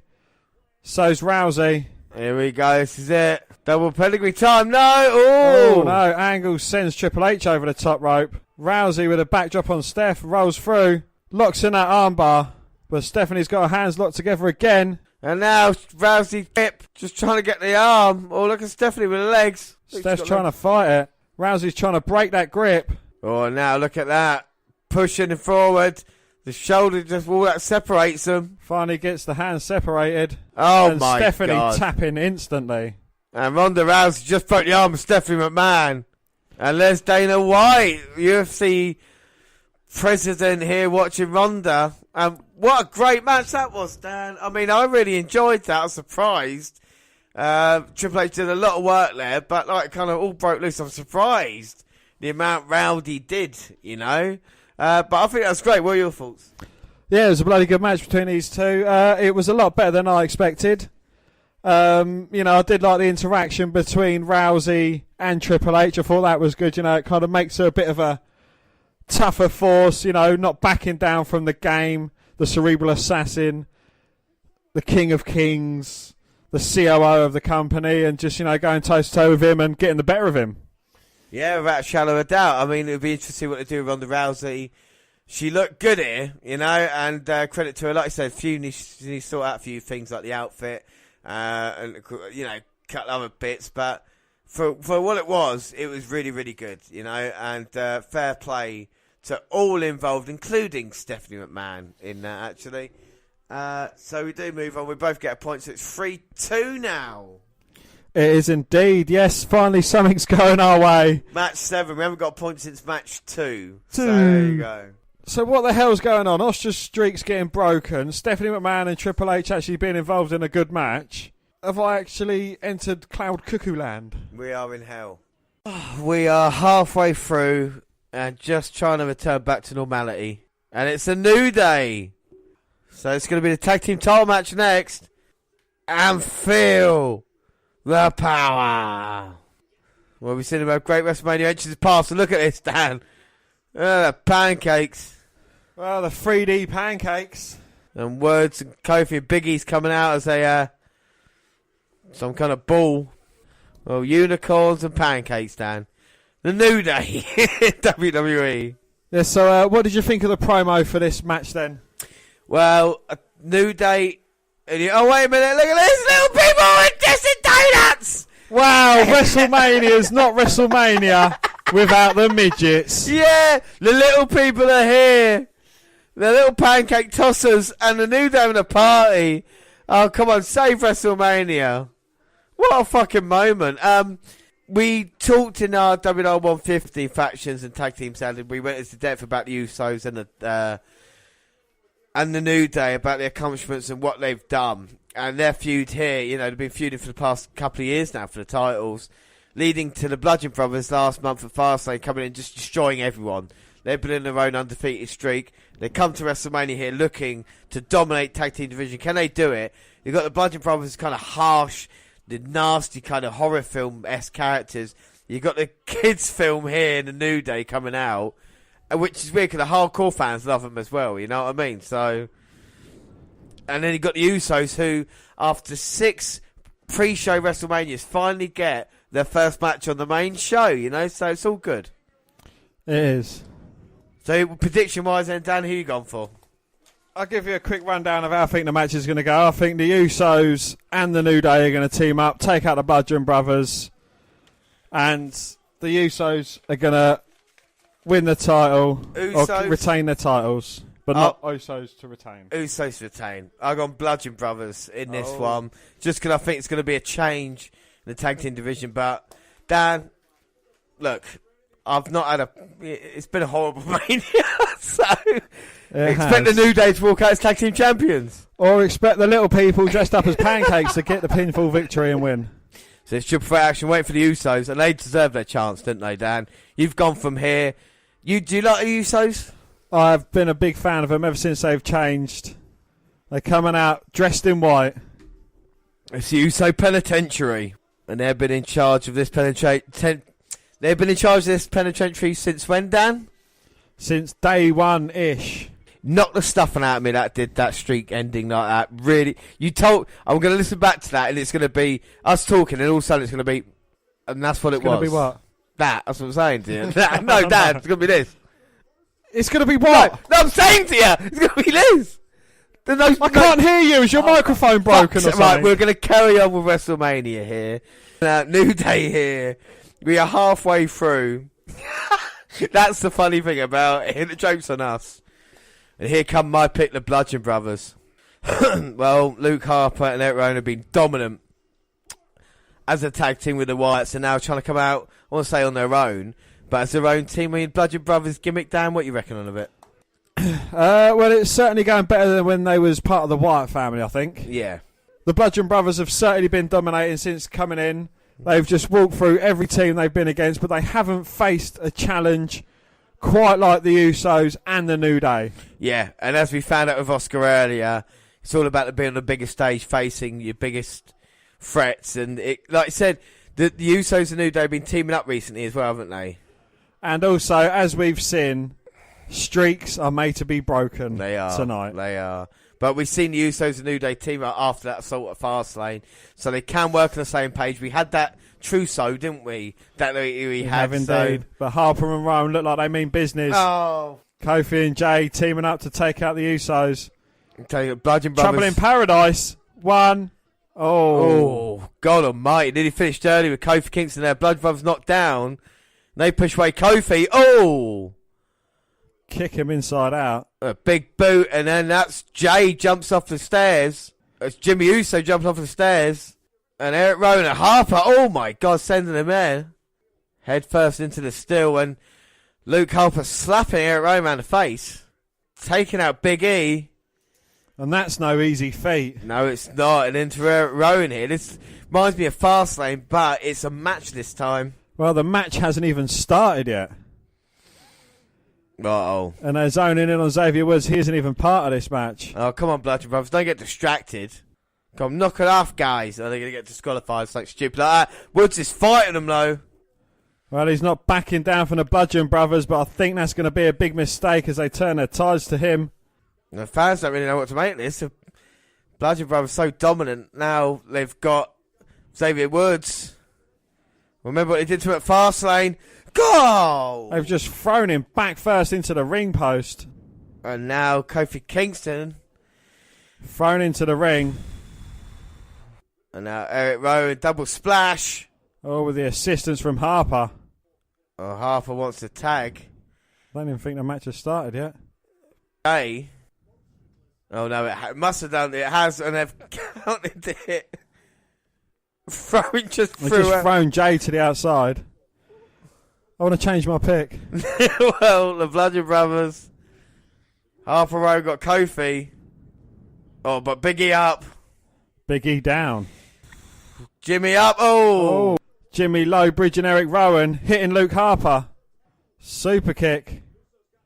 Second kick to the midsection. Slap to the face. Well, Jimmy's going to fight as hard as he can, but Luke thrown Harper into Jay. I think Jay got a blind tag. Dual kicks from the Usos. Come on, boys. He's in serious trouble, Harper. Boom. Oh, no. Dual kicks to the head. Uso kick. Ready for the Uso splash. Come on. There we go. One, two. Oh. Harper managing to kick out. Well, Uso's a bit shocked. Not many people get shoulder up after that. Jay tagged in. Oh, my God. Double Uso splash. Opposite corners. Oh, Eric Rowan in, though. Drags Jay off. Drags Jimmy off. And now Jay caught by Harper. Looking for the kick. Spin round. Catching him with the Inseguri. Oh, now Big E's in. Yes. Oh, but Eric Rowan with a save. Punches Big E to the head. Oh. Super kick to Eric Rowan. Well, Jay and Jimmy now in. Gonna go high flying a bit. Eric Rowan. Oh. Gets caught by the throat by Rowan, though. He got both of the Usos. Not for long, though. Oh. Jimmy and Jay suplex Eric Rowan on the outside on them wafer-thin mats. Well, the Bludgeon Brothers looked strong earlier, but now it's the Usos. Now Big E's in, and he's going to be upset. Look at the strength of Big E. Picking up Luke Harper. Onto his shoulder. Kofi's up. That's a New Day to win. Oh, no, but Luke Harper recovers, throws Big E to the outside. Kofi jumps over the top. Gets planted by Harper. Now Harper's got that faraway look in his eyes. Well, this has been non-stop since it started, but again, seems to be rushing through it a little bit, don't they? Do you know, like they did with the US title match, and what is Harper trying to do to Kofi here? Oh, Big E in with a save, though. Pulls Kofi off. Oh, God. Here come the Usos. Oh, stereo big boots. Well, stereo super kicks to the face. And now they've got Eric Rowan in an awful position. Here comes Jimmy and Jay. And Big E with the assist. No. Big E looking at the power. Oh! Eric Rowan with the save, taking out 3 men at once. Usos falling off the top rope. Big E thrown to the outside. Oh, but Kofi manages drop kick. Eric Rowan out. But Harper still stuck at the top. Kofi realises. Springs up to gets headbutted off. Oh, Rowan picks up Kofi. Powerbomb. I thought they were going to do double team move. Didn't need to. And Rowan's got Kofi up. Oh, dear. Uh-oh. Harper got Kofi. Oh, with a set double up tag powerbomb. team. 1, 2, 3. Bludgeon Brothers are the new WWE Tag Team Champions. I never thought I'd be so happy with a Bludgeon Brothers victory, but they do win the titles here tonight. I've never seen a team so dominant at WrestleMania. Apart from a couple of moments, the Usos and New Day, Bludgeon Brothers dominated. Who's going to stop the Bludgeon Brothers? Probably Charlotte will make them tap out. But not a bad match. Far too quick for me, though, Dan. Again, yeah, you know, we had so much time with the Triple H, Rousey, Stephanie Angle match that this, you know, they seem to have to rush through these other matches. But we move on, and finally, a little bit of light there. So that means that I get a point, and it is 3-3. My WrestleMania undefeated streak is still alive. It goes level with that. We move into the rest of the card. Yeah, 6 more, but still, at least I'm back in it. Here comes John Cena out here. Will he be ready for action? I said, will he? Willie. He is ready for action. He's in his wrestling gear. And what a response he's getting. Is this going to be the new, like, Kurt Angle, you suck chant? Like John Cena sucks? Yeah, I think it will be. You know, the way they just sing it now, they like him, but they still sing it. They're just like, yeah, it's what everybody does. Like I Cena running down. We saw him running up the ramp. Now he's running down the ramp. It was a good job he had his ring gear packed backstage. Yeah, referee there as well, so I'm going to put Cena down. So they say he's here, Dan. They're going to tease us with this. Is he here tonight? Now referee saying he didn't show up. I tricked you. What the hell is going on here? Come on. Well, a huge Undertaker chance. And Cena saying, oh, the match is not going to happen then. The lights go out. Dong! And Cena's walking up the ramp. The lights go out. And it can only be one man. Oh, no! And it is the GPD. Out of everybody that can be here. You ruin a party, GPD. Well, GPD get a negative reaction here. There's no doubt, you know. Well, if you're going to tease us with The Undertaker and give us a guitar-playing douche, you're going to get sucked.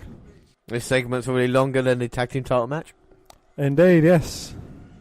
And Cena can't believe it. He wants The Undertaker, and he's got Elias. Cena's going back to his seat in the crowd. I want that pregnant woman to give birth to The Undertaker. Lights go out, her legs spread, and it's... Oh! Well, Cena's gone away, and now it's time for GPD to perform.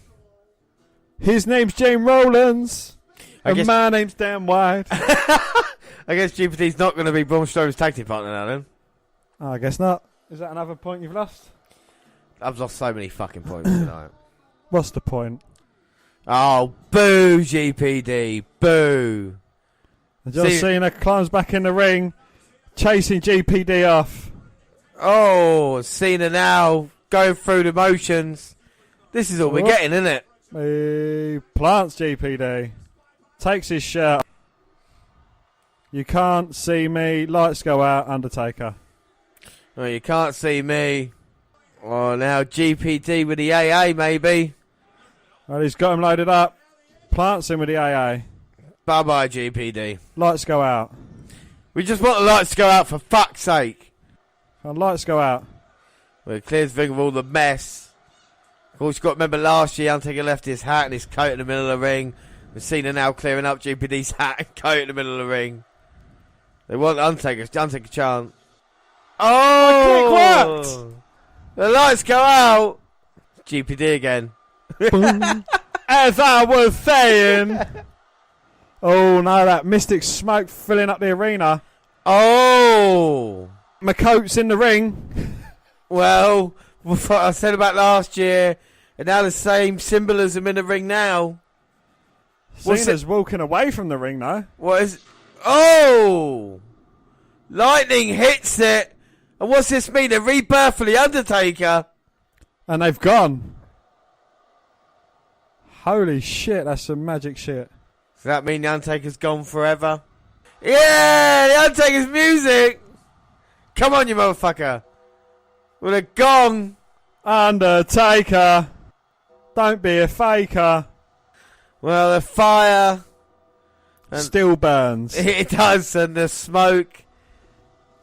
We can hear the music, but we haven't seen the man, the myth, the legend, which is The Undertaker. There's a chill in the air. Oh! Wow. It is The Undertaker. He has appeared before our very eyes. And with the same hat and coat on, it's basically like he's been reborn again. And looks up at John Cena. Well, Cena, you wanted him. You've got him. What are you going to do with him? And what a moment at WrestleMania. The Undertaker, they'll be dragging him out into these 80s, you know that? Poor Undertaker. The Undertaker returns. Doesn't matter how many times you kill him. What you cannot kill what is already dead. Well, okay, the way to defeat him is to bring him to life and then kill him. Yes. Yeah. Yes. But Kane's done that. It all started at WrestleMania 7. Unbelievable. It's WrestleMania 34 today, the 8th of April 2018. And the Undertaker's still here in action. Cena's gone in the ring. So it looks like we're going to have Cena and Undertaker. It's 21-0 he was. But in the past couple of years, obviously losing 4 years ago to Brock Lesnar. And then to Roman Reigns last year, Dan. What have you thought of the build-up on this? This is quite a moment. I actually think it's been bloody brilliant. You know, John Cena's been begging and begging and begging for the match. Undertaker, unresponsive, sending Kane out. Thought he was going to get an answer, but didn't. It's all, you know, just been built up off the back of John Cena. You know, he finally settled on being a fan in the crowd. We thought we was going to see him. It was the GPD. And then John Cena dispatched of him. And now we get the dead man himself. Yeah, quite unbelievable. He lights this entire arena up. 75,000 people. Undertaker's actually looking quite good. He is. He looks in great shape. But he returns, Dan, to the place where the biggest loss of his career took place. Like we say, New Orleans. The place where he lost his streak. And to come back, especially after what happened last year, shows the heart and determination of a true warrior. I don't know if it's me, but he might have bulked up a little bit. And he's got the death stare on John Cena. And Cena is definitely showing a bit of fear and trepidation. Right, so who have I gone for? So, James, who have you gone for? I have gone for this one. I'll tell you why, then I'll explain my reasons afterwards. I've gone The Undertaker. Dan, who you gone for? I have gone for the Superman. Undertaker. Undertaker, yeah. The reason being is that, yeah, like you said, he had the greatest sports streak in sports entertainment, 21-0. He loses to Lesnar, loses to Reigns, loses again to Cena. Then that's what, 3 defeats in 5 years. Doesn't really work out. I love the theatrics. What they did with Triple H, they did exactly the same with The Undertaker. It looks character deserves this. But is this the last match of The Undertaker's career? I still think not. I think you're going to keep going and going here. Until he actually is the dead man. Yeah, exactly, yeah. And he takes that hat off, and it's great to see The Undertaker. We dedicate the trilogy to him. Kind of, we that's what really got us started, wasn't it, The Undertaker? What we are today. The dead man cometh. Oh, here we go, bell rings. And The Undertaker struck a house on fire, backing Cena up. Combination scaring off the referee.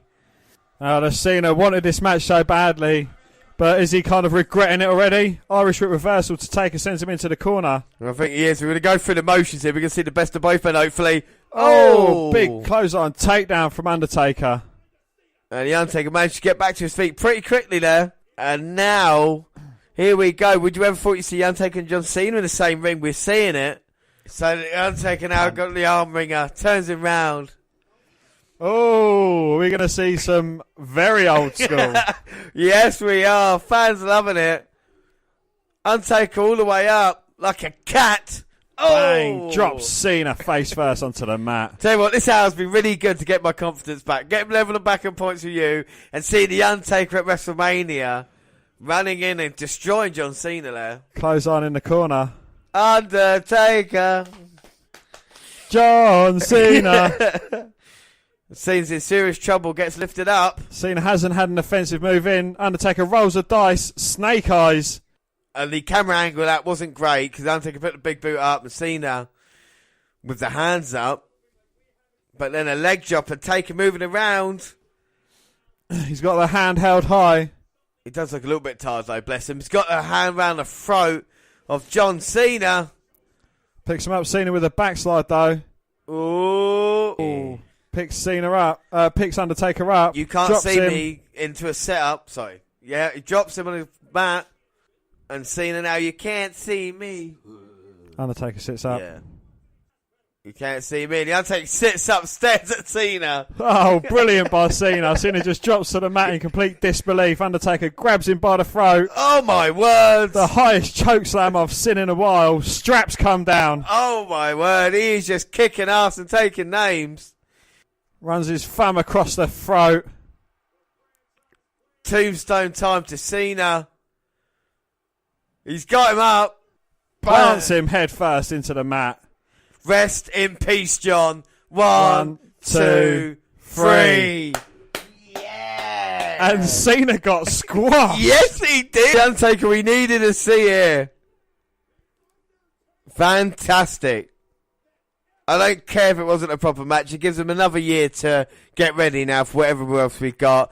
With John Cena, we know he's got a title reign coming, hasn't he? You know, Dan, what do you think of the match? I thought it was absolutely brilliant. This is The Undertaker I've been longing to see. I was worried if they brought him out, he was going to look old, decrepit, and barely able to stand up. But the way he's just run through John Cena like that, it was absolutely perfect. Yeah, and it doesn't hurt Cena at all because we know how big a star Cena is. That what we saw was enough.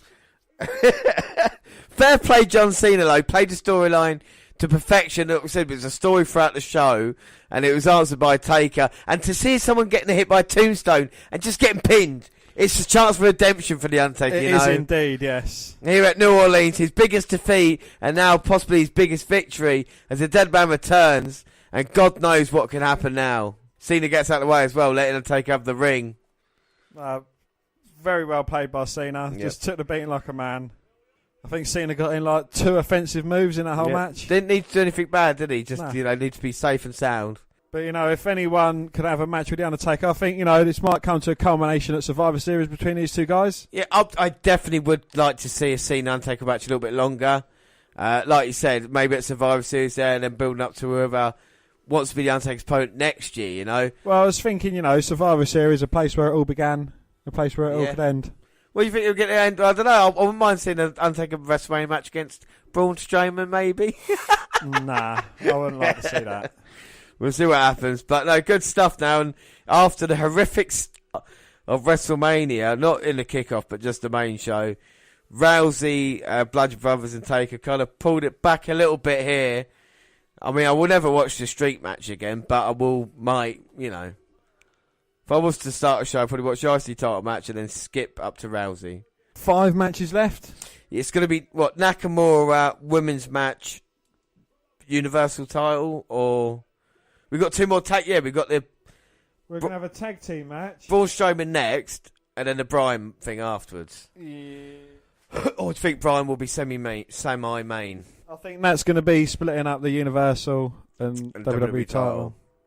The Undertaker, look at that.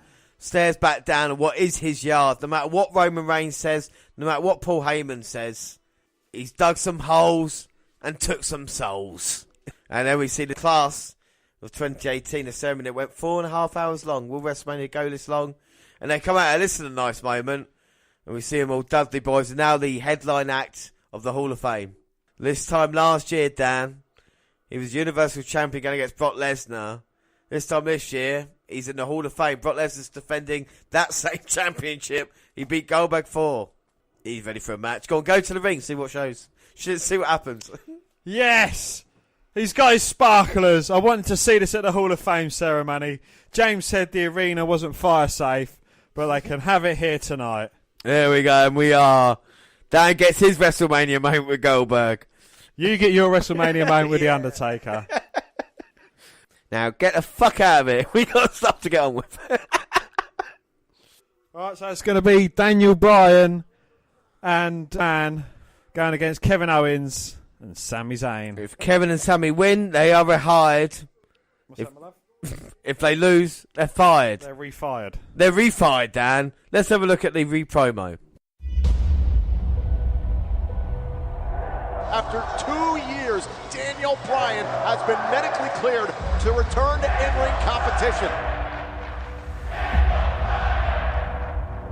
When I was forced to retire, it was one of the hardest days of my life. Over 15 years in his career. We've seen people capture hearts before, but we will never see another Daniel Bryan. Here I stand, unbroken, with these people behind me. You need to fight for your dreams. And if you fight for your dreams will fight for you.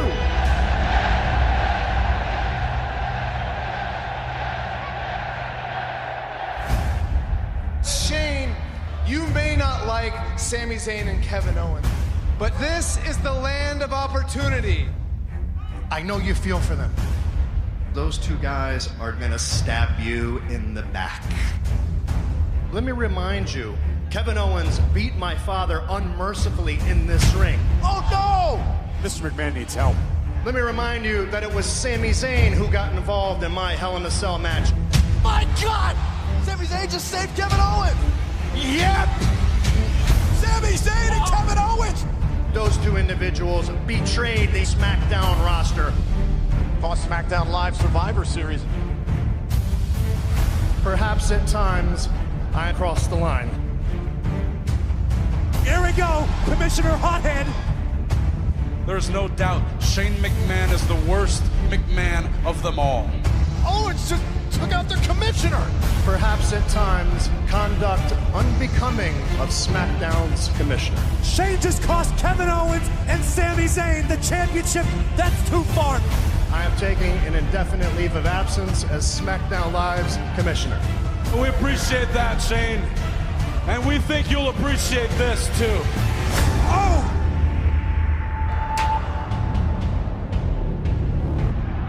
Oh, God! This is too far. Come on, Shane, let's go home, buddy.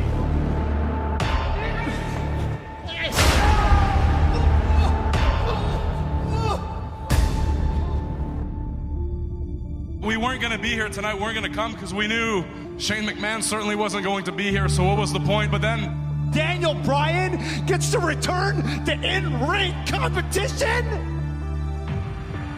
Guys, you know I was here in your corner to run this show, and you guys still assaulted your boss. This is a big deal. Shane was right, and I hate that I have to do this. But Sami, Kevin, you're fired. I'm so sorry. Those two guys are gonna stab you in the back. Oh, Kevin, no! You did that!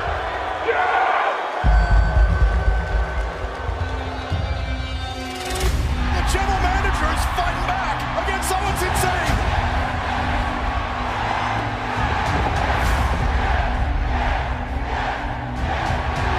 Daniel Bryan is back. Oh, it's Sami Zayn.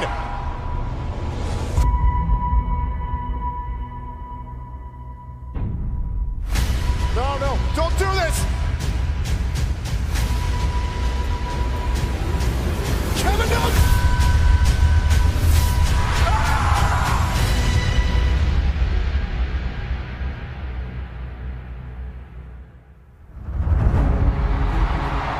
I propose one more opportunity. Sami Zayn and Kevin Owens face Shane McMahon and Daniel Bryan at Wrestlemania. If Sami Zayn and Kevin Owens win, they will be reinstated to SmackDown Live. Daniel Bryan is back! You and I are gonna give it every single thing we got. Fight for your dreams, and your dreams will fight for you. What great advice! It is our dream to obliterate you at WrestleMania.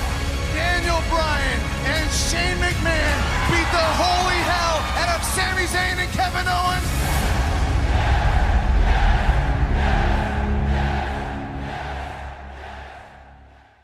Well, one of the longest stories told in WWE, isn't it? You know, Daniel Bryan, Shane McMahon, Owens and Zayn.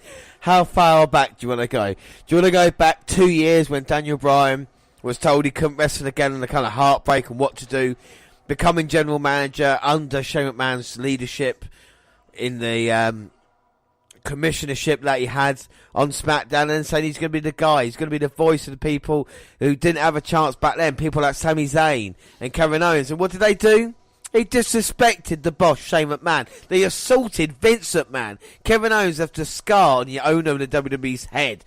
And what thanks did Bryan get for that? He got problems with Shane McMahon because Shane was on his side or not. Shane trying to get revenge against Kevin Owens, didn't he? And then, of course, Sami Zayn got involved at Hell in a Cell. So this goes back so much. Shane's been wanting to get rid of Owens and Zayn, and Bryan finally realised it was time to get the job done. And all of a sudden, what did Owens and Zayn do? They attack Daniel Bryan, much like they attacked Shane McMahon. Powerbomb on the apron. Absolute disgraceful. But unfortunately for them, then they found out, and we all found out, Bryan had been cleared to wrestle. So for the first time in 2 years, And the WrestleMania back since the best WrestleMania moment he had, WrestleMania 30. He's going to be here tonight to finally end this feud with Owens and Sami Zayn. So Shane comes out, sees his kids. What a lovely moment. Shane McMahon, see the t-shirt he's wearing? Yes on the back. Holy shit, Operation Yes movement. Scanning for target. Daniel Bryan. It's Daniel Bryan. He's back at WrestleMania. What a moment for Daniel Bryan here. You thought The Undertaker got a big pop. Well, 75,000 people yesing. 75,002. Yes. Yes. Yes. Yes. And look at all the yes signs. Talk about Cesaro's section. Well, this is a yes stadium. Yeah, he beat Randy Orton Batista the same night as WrestleMania 30. And Triple H. And Triple H, yeah, you're right. Yes, yes. If you're going to burn me, at least burn me properly. I can't. Look at this. Look at this. Daniel Bryan's back. Come on, referee. Come on, Charles. Start yesing. Charles wants to write a fuck it. Yeah. Oh, Bryan blowing Brie a kiss. And look, Bryan looks in great shape. The most over superstar here today. Now that is respect. If Shane's saying shit, sir. Here comes one of the best heels in the business, though, Kevin Owens. And Sami Zayn. Oh, and they come in from behind. Yeah. Typical heelish move. But before we get too far, James. Oh, God, yeah. Prediction-wise, it's me to go first. Right. I have gone for KO and Sami Zayn. KO and Sami Zayn. I have gone because, like you said, the business, they're on the line if it happens or not. I've gone for Daniel Bryan and Shane to win. I think we're going to have a yes moment, but at this moment in time, Zayn and Owens have beaten up Bryan. They've got him near the apron now. No, come on. Owens has got him up. Oh. Powerbomb to the edge of the ring apron. Before it started. Why Owens and Zayn down whilst we just saw that despicable act?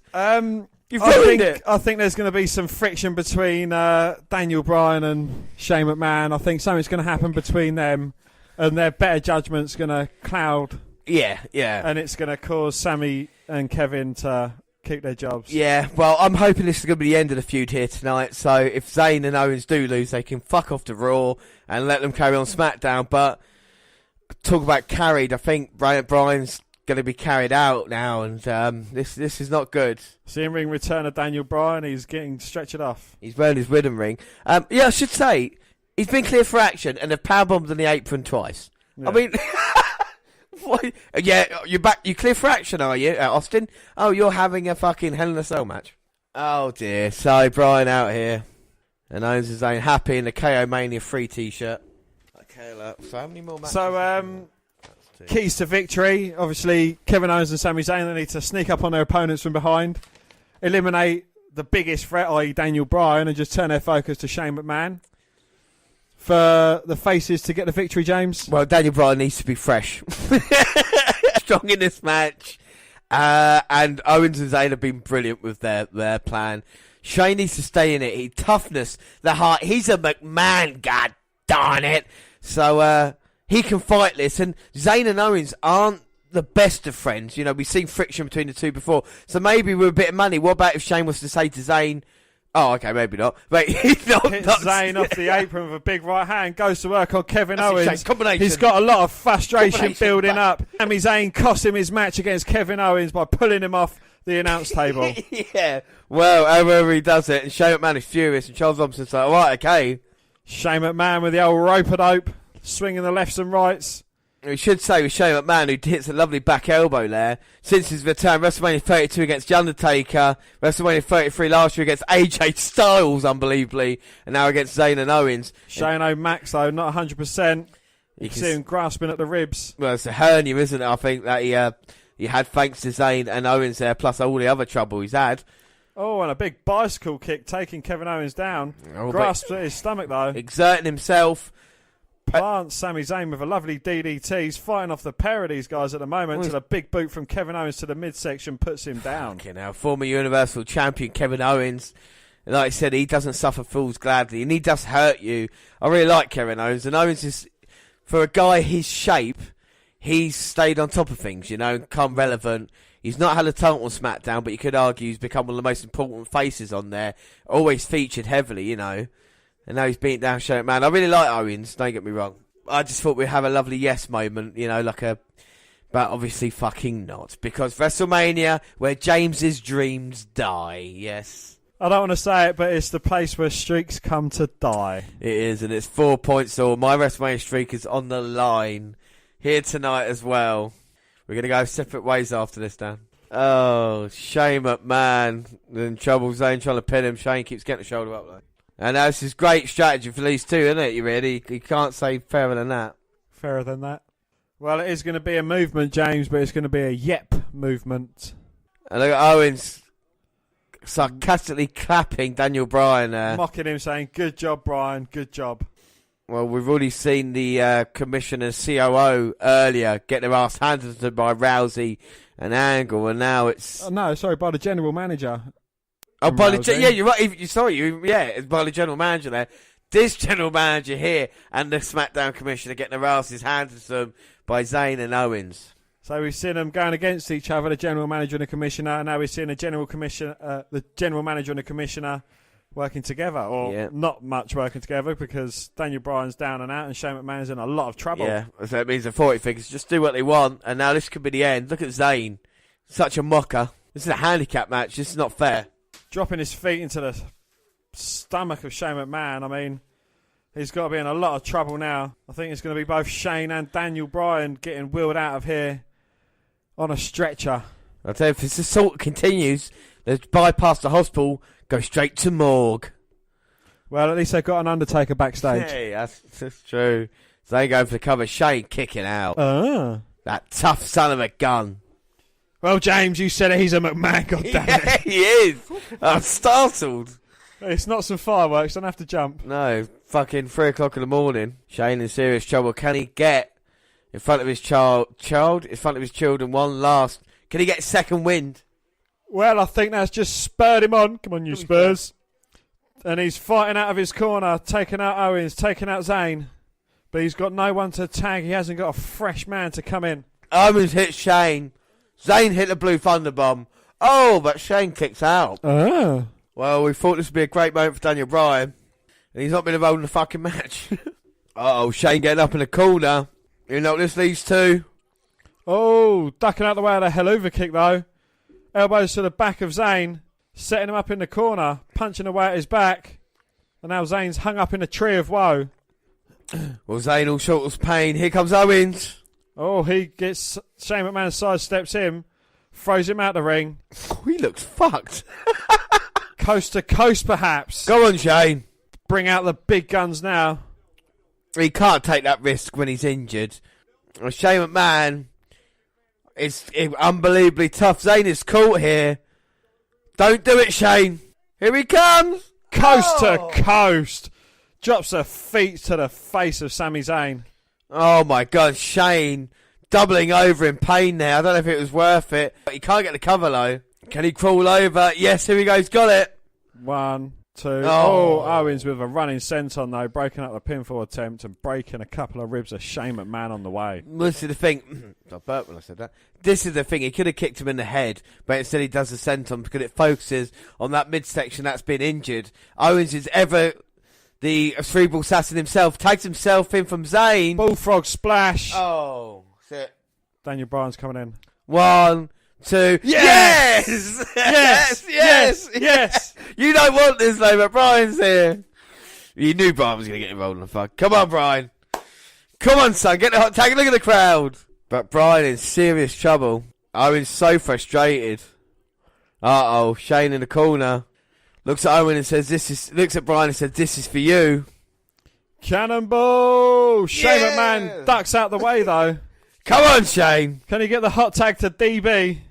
The crowd want it. I want it. And Dan, even you want it. I do. Yes, I do. Owens got the leg of Shane, trying to stop him, desperately attempt to not get there. Gets the tag to Sami Zayn. Oh. Who cuts off Shane O'Mac before he gets a chance to tag Bryan in. And now he's got Shane in the sleeper. And now he's going to get, if he's clever, he's going to get his body in between Shane McMahon and Daniel Bryan. And if he's stupid, he's going to let Shane McMahon tag Bryan in.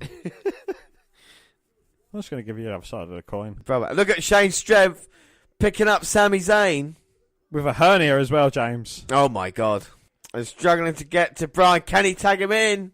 Oh. Fingertips away. No. Sammy dragging him back to his corner. Oh, but Shane O'Mac with a backdrop. Come on now, bit of separation.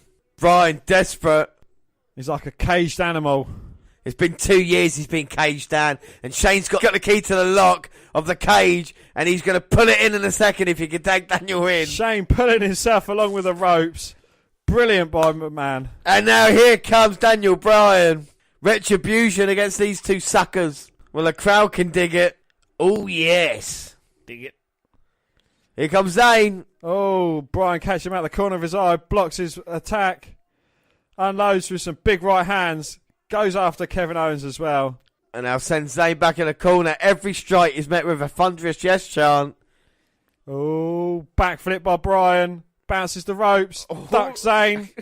Runs in with a big clothesline. Look at the speed of Daniel. And now Owens is there. Oh, baseball slide takes out Kevin Owens. And he's not finished yet. Oh, running knee to Kevin Owens. Come on, Daniel. Back in. Bryan now off the top. Showing no signs of effect. Boom. Lovely seated drop kick. Oh, but Bryan now holding his head a little bit. Oh! Nips his way to his feet. He's up. Oh, no. Kevin Owens catches him. Bryan with a back suplex, though. Oh, now Zayn and Owens in opposite corners. Yeah, we do. And Bryan now. Oh! Boom. Feet first to Zayn. Feet first to Owens.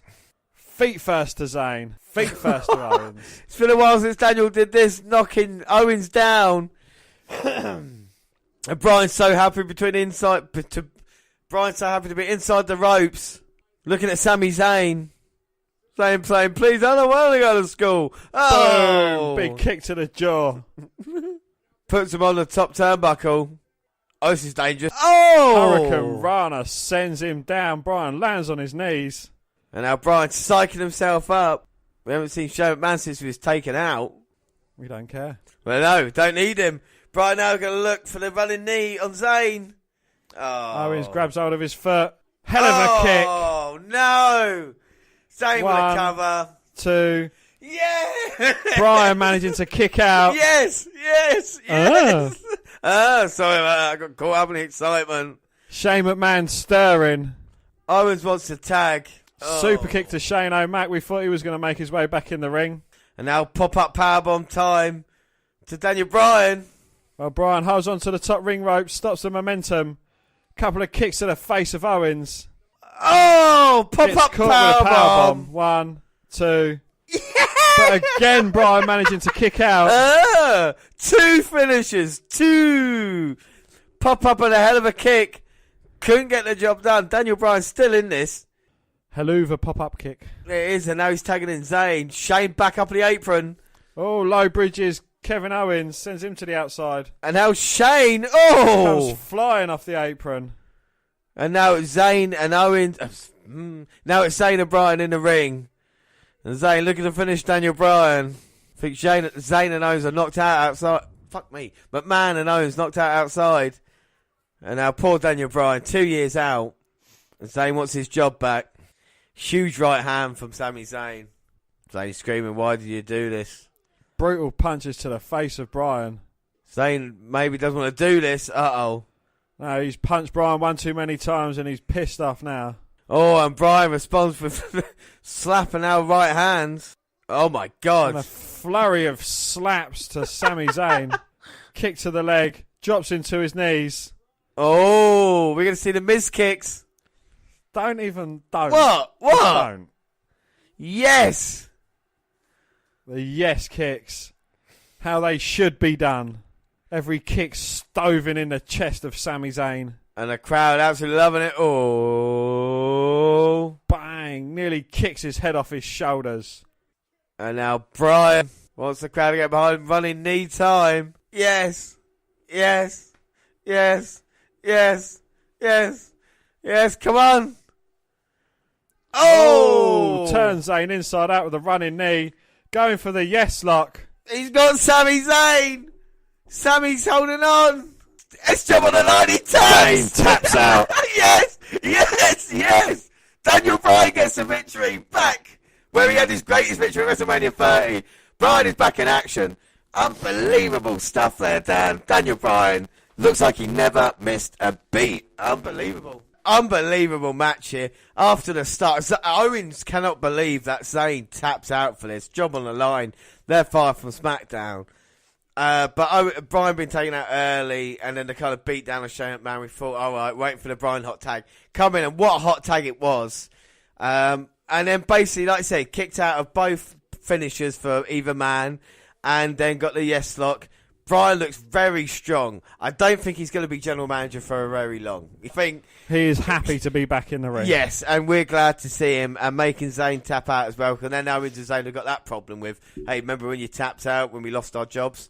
And Bryan and Shane hug, and it's nice to see because we thought they might have problems, but the story's been told now, and that's it, over and done with. Bryan goes over to Brie Bella, even little Nikki goes over to Brie, his wife. Dan, what do you think of the match? Yeah, I thought it was absolutely brilliant. A lovely bit of nostalgia from the shower of shot we've had previously in this show. It's moments like these that make you glad you're a wrestling fan, you know. And I don't think anyone could follow the Undertaker and still get a reception like he did. But Daniel Bryan, I think, is probably one of the only men in WWE that could go after the Undertaker and still have the whole arena on their feet and just cheering for him. But yeah, the match was absolutely perfect. You know, the way the heels come out attacking attacking Shane and Daniel from behind, and, you know, getting the upper hand, attacking Shane's ribs. And yeah, you know, just Daniel Bryan just getting the victory makes it even more sweeter. Yeah, you hit the nail on the head there. There was no one else that could have followed The Undertaker after WrestleMania apart from Daniel Bryan, and that's what we've seen now. Great moment for him. It's over and done with. An even better moment now, because after being behind in predictions, I am up now when it comes to, I get the point for Zayn and for Shane and Bryan, as we've got 4 more matches to go. So we've got the Universal title. Oh yeah, I know what 4 titles we've got. We've got the Universal WWE Tag Team and Women's Championship on the line, and we're going to see the trailer. And it is the Women's Championship up next. The Beautiful Bliss going against the Irresistible Force, Nia Jax. Yeah, and let's have a look at the promo. I'm not just a champion. I'm a goddess. Alexa Bliss is the new champion! Every cheer, every moment of excitement, it's because of me. Interesting relationships really developed between the women's champion Alexa and Nia. You and I are a lot more alike than you think. People made assumptions about me based on how I look, and I feel like they may have judged you too. I really appreciate that. Talk about personal protection. Bliss again survives as champion. You're strong. You're beautiful. The irresistible force. Talk about fierce, you talk about dangerous, you've got to talk about Nia Jax. I love you. I love you too, Bliss. Come here. I cannot believe what you said to Nia. The truth is, I use Nia. She worships the ground I walk on because I make her relevant. I mean, come on. Look at her and look at me. It's like watching freaking Shrek lumber through TSA. She grew up her entire life so desperate and needy. She's easily manipulated. I have Nia in the palm of my hand. If I'm being honest, she's just as dumb as she is big. That boom microphone right there, it's been on the entire time. No. That's your choice. That's your choice.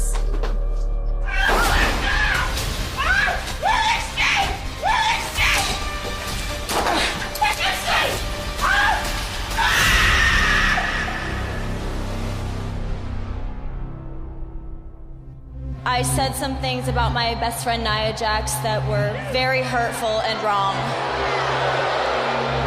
There's nothing else to say besides, I'm sorry. I sincerely apologize that I didn't speak the truth sooner. I feel like I just dropped 300 pounds of sad, pathetic loser. Oh my God! Nia Jax making a beeline for Bliss! Do you see what Nia just did out there? You need to do something about this. I'm gonna give her a match against you for the Raw Women's Championship at WrestleMania. I never thought that Alexa thought I was as dumb as I am big. Alexa Bliss represents everybody who's trying to keep me down. I am strong. I am confident. Nia knows she would be nothing without me.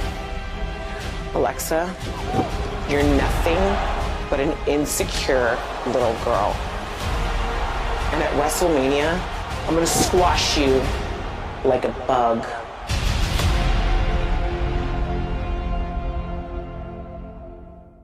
And much like Charlotte earlier, Alexa Bliss, who was doing Triple H's entrance to WrestleMania 30, is coming out here with her own fantastic entrance. Explain it for everybody, Dan.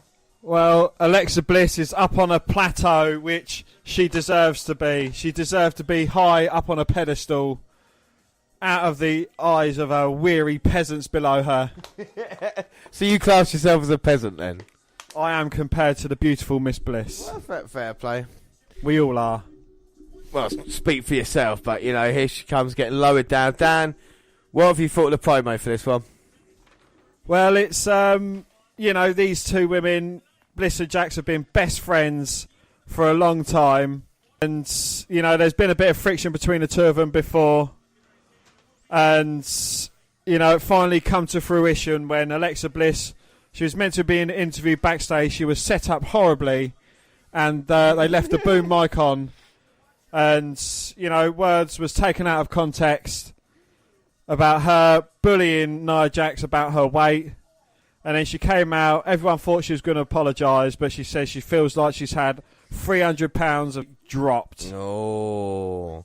But you've not been a fan of the bullying thing, have you, Dan? You know, I've not been a fan of the bullying, no, but it does play well to help the devious character of Alexa Bliss. Well, can the Irresistible Force get redemption here tonight? I would have rather had Nia Jax beating Asuka last month. Anyway, I'm not going to talk about the streak anymore.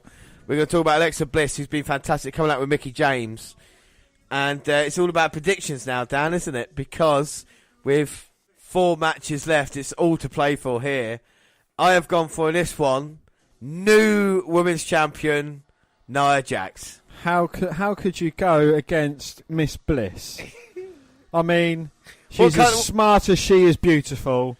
And what kind of cunt would go for Nia Jax? What kind of arsehole, what kind of smelly bastard would go for Nia Jax? Dan, who have you gone for in this one? I've gone for the Irresistible Force, Nia Jax. Nia Jax, yeah. It's pretty obvious, isn't it? She's coming out here with a bit of a stomp on. She's ready. I can feel the arena shaking. She wasn't happy about her treatment in WWE. She even walked out, didn't she? But her cousin is The Rock, and she's got an opportunity at WrestleMania. And she wants to put down Alexa Bliss. And I don't think Mickie James, Absolution, Sasha Banks, Bayley, the entire Women's Battle Royal is going to help you now against Nia Jax, who is the toughest woman in WWE. Apart from Ronda Rousey. But here we go. I don't even give her weight. Didn't need to give her weight. Gave Nia Jax a weight because she's heavier than all the cruiserweights. Combined. No, stop it. No, you stop it. And Nia Jax just runs through Mickie James, taking her out of the equation first. And now James is going to pay into the announce table, head first into the apron. Well, she's getting thoughts of WrestleMania 22, Mickie James, where she beat Trish Stratus for the Women's Championship. Unfortunately, tonight, dreams don't come true. Fucking Jesus. And Alexa Bliss is wincing in the ring. Easy, Tiger. And Bliss is going to come out and do something about it. Well, comes and attacks Jax from behind, but Jax just turns around and glares at Bliss, turns her attentions back to Mickie James. Oh my God. Samoan drop on the thin mats on the outside. That is unbelievable. Can someone get a scraper and scrape Mickie James off the mats, please? We clean up an aisle 3. Please clean up an aisle 3, Mickie James. So now Nia Jax, the irresistible force, is going into the ring to face off with Bliss. And Bliss is begging the referee not to start this match. Oh, but bell rings. Here comes Jax. The speed of Bliss. Uh-oh. Not fast enough because she gets caught by her hair. And delivers a slap to Jax, who screams at Bliss. Bliss screams back at her, but in fear. And that was nicely told there. And Jax throwing Bliss across the ring. And now got her again. Jesus Christ. Throws her from one side of the ring to the other. From pillar to post. And now this is not macho, this is destruction. Bliss. Puts her in the corner. And now she's got Bliss. Picks her up. Samoan drop time. No. He just powers her up into the air. Gorilla press throws Bliss.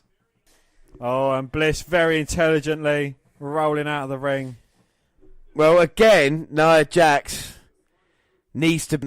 if I was Bliss now, I'd just get the title and walk away, get a count out. You don't need to do it, and I think that's what she's going to do. There you go. So it's the best idea, Bliss. James, if you was Alexa Bliss, I'd be shagging you right now. I am Alexa Bliss. No, oh!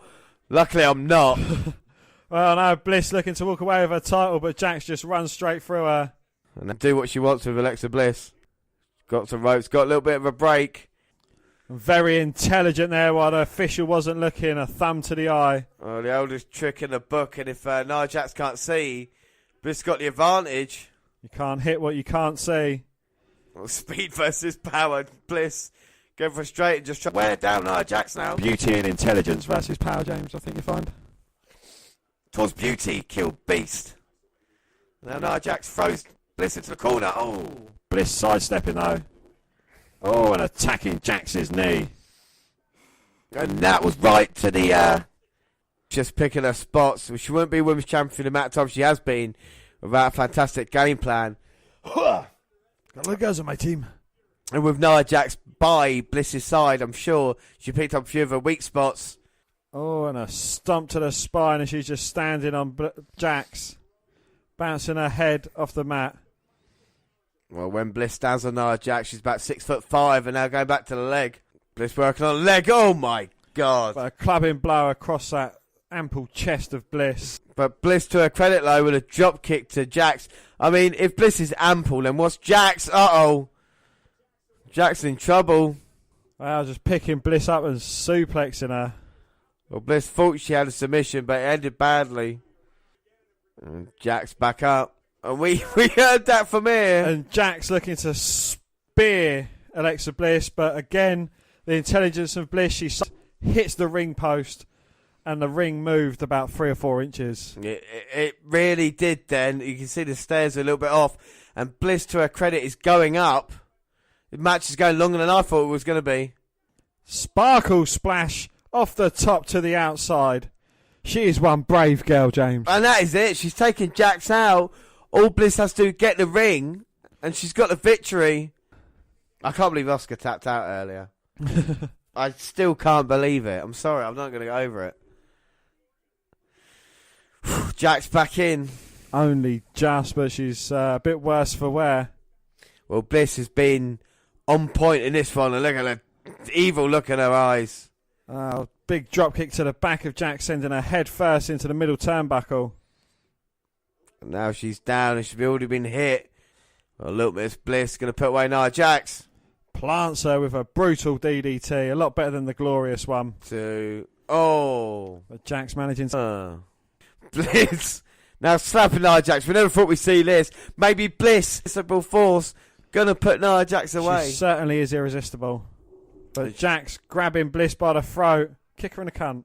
Oh, and now she's in shock. Jax has got her. And this could be the end. Scoop slam. Plants Bliss on the mat. Close on her, but Bliss is straight up to her feet. Credit to her. Oh, Jax squashing her in the corner. Oh. Throwing her from one end of the ring to the other. Gosh. What's that? Getting excited. And now Jax, Irish whip. Clothesline to Bliss. Now Bliss struggling to get to her feet. Oh. But Bliss going down low again, taking the legs out of the big tree. Well, that redwood is down and Bliss goes, no. Nay, make that the top. Hurricane Runner. No, she gets caught by Jax. Uh-oh. Now Jax has got Bliss. Oh, Bliss looking for the backslide. But she's got caught on Nia Jax, and Jax... Oh! It's like a Alabama slam into the top turnbuckle. Well, Bliss may be out, and Jax pulls Bliss in the middle of the ring, but Bliss poked to the eye. Well, the ref was distracted, putting a ring apron back because she's so intelligent. Oh, and the referee again, not seeing the fact that Bliss has got the eye. Oh, Bliss. Oh. Oh, Bliss hits the turnbuckle with... Jax hits the turnbuckle with Bliss, and then... Oh! Alabama slam. Well, one thing I wouldn't do around Bliss, and that's be limp, but she's doing it. She is, and now Nia Jax has got Bliss on her shoulders, and she's going up, Dan. Wow. She's going up to the first. Second. She's going up to the second. She's got Bliss. Oh! A super Samoan drop. Bliss for Jax for the cover. 1, 2, 3. We have a new women's champion in Nia Jax. Absolutely squashes. What do you think of the match? It was a lot more competitive from Bliss than I actually thought. You know, after Jax came straight out the blocks, turning her attention to Mickie James, taking her out the equation, and just completely eliminated her from the match. Bliss, fair play to her. She had a lot more offense than anyone would have thought. And even at times, you thought she may have been able to pull this out of the bag, especially with her devious tactics, which she plays so well. In the end, it was a super Samoan drop that just finished her off. Bliss looked great in defeat. And the fact that it took her a finisher or Samoan drop off the second rope to beat Bliss for the title makes sense. Not just like a basic figure 8 type move. Do you know what I mean? Can I just say, I bet Asuka's wishing she went against Bliss now. Exactly. Pick Bliss, the easier match. But again, at least Bliss putting a hell of an effort, lose nothing in Nia Jax. It means a lot to her. You can see the tears in her eyes, accepting the women's title, going over to her family, of course, with the no eyes. The no eyes? What, can't they see? No, and I know I got that right with predictions, and that means I go up to 6. Dan, you as well for 5, 6, 5. 3 matches left. And Bliss looks devastated here.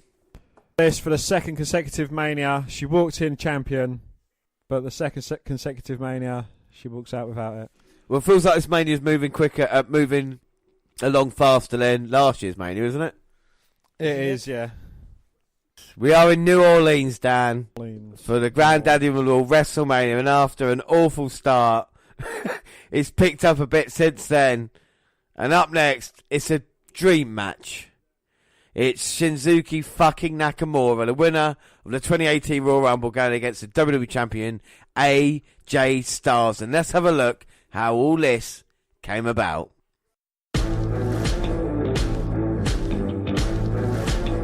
I have been waiting for this moment for a long time. The phenomenal one is here! My life's like a movie. We don't care about what the rules be. When I looked in the mirror, I could see things clearer. Now you know who's the true me. A mastermind of offensive innovation. Every time I step foot in this ring, I take pride in what I do in it. I'm truly phenomenal. Believing is optional. The facts speak for themselves. Phenomenal forearm! Styles is the WWE champion. What good is being champion if you're not willing to fight for it? What good is being champion if you're not a fighting champion?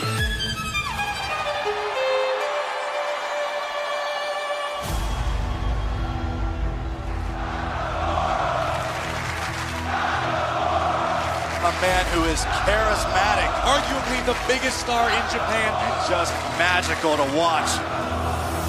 Shinsuke Nakamura is on SmackDown Live. Here it comes! Kinshasa! Nakamura has captivated the WWE Universe. So unique, his in-ring style, not to mention the most dangerous striker in the game. We are down to 2. Shinsuke Nakamura! Shinsuke Nakamura is going to WrestleMania!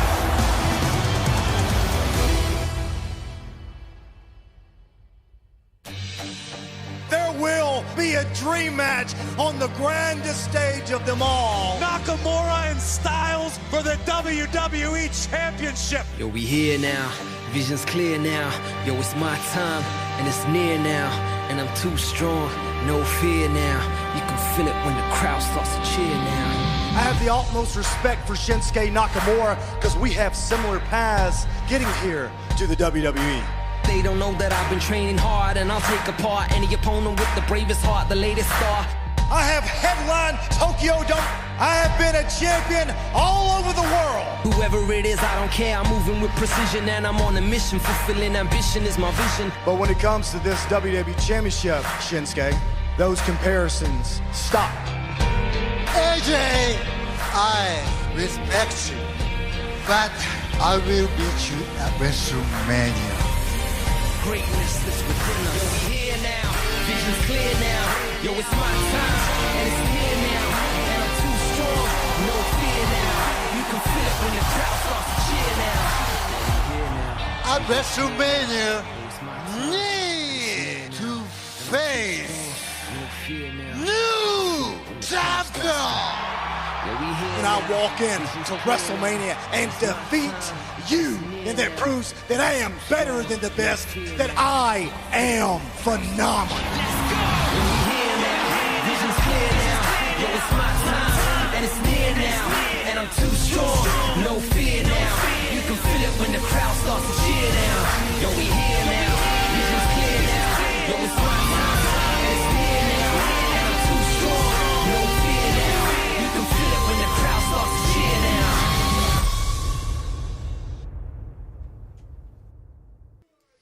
So, James, what do you think of the build-up for this match between these two? Well, I think there's two different things. I think if you talk about anticipation for this match, I am so excited. Talk about build-up, I don't think it's been the best build-up, to be fair. I think they kind of missed a few beats with Nakamura, missing a couple of SmackDowns after winning the Rumble. I think they should have strike whilst the iron's hot, you know. I think Fastlane Nakamura should have gone against Rusev, go get someone for the opportunity on the line. Well, of course, he had a multi-man match. And then we had this here.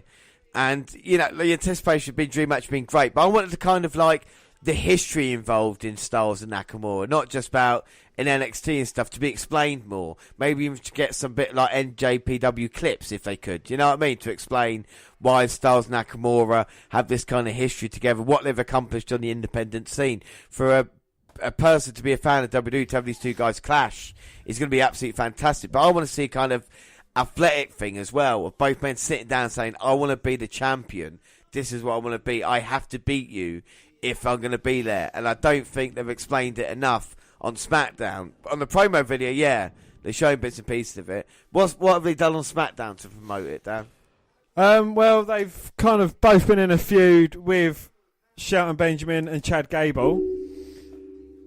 They've beaten their foes, but kind of got a beat down after the matches. The first time we saw it, it was those beating down AJ Styles. Nakamura went in with the save. Nakamura went for a Kinshasa on AJ Styles, but stopped, patted him on the head playfully, and walked away. And last week on SmackDown, the same thing happened. They went against Benjamin and Gable in a tag match, I think. Yes, yeah. And after the match, they both started beating down Nakamura. Styles perched on the edge of the ring apron. Nakamura managed to fight off Benjamin.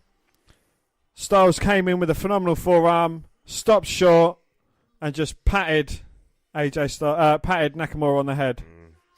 And like you said, it is the Kinshasa versus a phenomenal forearm. It is a Styles clash, so to speak. The King of Strong Style versus a phenomenal one. Nakamura Styles. We're going to watch it in a minute. We're going to enjoy the entrances. But first, Dan, on this WWE title match. I've gone for Shinsuke fucking Nakamura. I, too, have gone Shinsuke more to win his very first WWE Championship. But let's sit back, relax, and enjoy the entrances. Because I'm sure they're going to be, you'll like this one, Dan, phenomenal. Alice Cooper's guitarist is playing in Nakamura. Yes. Yes. One of the great entrances of all time. Look at this. He's got about 50 drum sets. He's got about 500 violinists and one electric guitarist playing him to the ring. Unbelievable. Dan, you're sporting your Nakamura t-shirt here tonight. The king of strong style. He has arrived. And this is his coming out party. Nina Strauss. Alice Cooper's amazing guitarist, Nina Strauss. Alice Cooper played at WrestleMania 3. Nina Strauss, 31 years later, playing at WrestleMania 34. Nina Strauss there, and what an entrance for Nakamura. He came up short of SummerSlam against Jinder Mahal. He can't come up short tonight. You can't disrespect Asuka and Nakamura like this. It can't happen, Dan. WrestleMania's been great since the debacle earlier. And what an entrance by Nakamura. Well, you've seen the entrances. So as we get the introductions, Dan, keys to victory here. What does Shinsuke fucking Nakamura have to do if he wants to walk away WWE champion? He has to keep his composure. He needs to do everything he done in NXT, try to forget pretty much everything he's done in the WWE, aside from winning the Royal Rumble. I think that's the only thing he's done right so far here, or that's the only thing he's been booked to do right. Yeah. NXT, he was absolutely amazing. He just needs to go back to that Shinsuke Nakamura that we knew then and we love then. Exactly, that's what we need. Same thing with Bobby Roode, isn't it? You know, talk about Nakamura and Roode facing each other, and now he's in the chance to get the character right. A victory over Styles be the right thing to do. Like the Oscar thing earlier, it's the right thing to do. But, you know, come on now. Nakamura picks up the victory and it saves the character. A defeat here tonight is just... Well, it's not even... You can't even, you know... One could go as far as calling WWE racist against Asians. Yeah, that actually would be right. So here we go, Mike Chioda. I'm looking for it. Hopefully this is great. Sit back, relax, and enjoy the show. I want Styles to beat down Nakamura, and after a little while, Nakamura will get up and go, "Come on!" I just want to be a great match. Oh, both men very apprehensive about tying up. They must know. Surely they must know. Don't call me Shirley. Just what each man can do. They faced each other before in an absolute classic match. If you haven't watched it, I urge you to go back and watch it. But hopefully this one is in the same league as that. Yeah, this is what we hope for here. Colin elbow touch, get control in the early going. Both men rolling about the ring ropes. But this thing is such an interesting matchup. About same age, about same size, you know, and to have what they've done in the independent scene, AJ Styles in America, of course Nakamura in Japan, and Styles' success and the way he's transcended over to WWE. With Nakamura, he had to go through NXT to become something in WWE. He's won the Rumble now, and it is, like we say, two guys who deserve to be here and have this moment. Nakamura's going to look for those kicks. Oh. Plants Nakamura face first, so. Yeah, Styles good with a gut wrench. Nakamura kicks him back up, though, only onto the ropes. And it's the same referee we had in the Anthony Joshua fight, always trying to set wrestlers or boxers. Well, it's fair when you get to Nakamura, classic. Head first, waving his arms underneath him. Styles, not impressed, hits him with a forearm. Nakamura comes back with some flurries of forearms of his own. Irish whip, ducks the big boot. Oh, but catches a step up in Seguri. One, oh. And Nakamura only managing to get a 1 count. One. Now knee across the face. Nakamura didn't like the disrespect from AJ Styles. You're making pay for it now. You're going to pay. You're going to pay. There's no forgiveness this time. Nakamura giving Styles some good vibrations, but Styles up, pushing the foot away. Looking for a clothesline, but Nakamura ducking. Well, ducky, ducky, quack, quack. Nakamura got hit there by AJ Styles. So it's approaching 10-4, and these two gladiators going at it. Styles hitting the knee. It's got Nakamura down. Trouble past couple of minutes. Only managing to get a 2 count. 2. AJ with a sleeper. It's going to be slow build. Nakamura trying to get back to his feet, fighting off AJ Styles. Knee to the midsection, runs the ropes, ducks AJ Styles. Oh, but AJ turns Nakamura inside out of a drop kick. Nakamura's on the outside now. AJ Styles sailing over the top rope. Nakamura runs out the way, but lands on the apron. Looks for the big punt as he runs across the apron. Nakamura ducks it, sweeps the legs out of Styles. And now AJ goes rolling back into the ring, giving Nakamura a chance to recover. This has been a chess game, if you will. Each man trying to out-strategize the other. Nakamura hits Styles in the back of the head. Oh, Nakamura kicking off Styles. Oh, and a big kick from the second rope. Nakamura's starting to get some momentum in this match now. Look at Nakamura off the top there. Beautiful kick. But can't put Styles away. Nakamura calling Styles out. Now goes for his punch and kick and knee combination. You said you Ends wanted up with that. an axe kick. You said you wanted him to go, come on!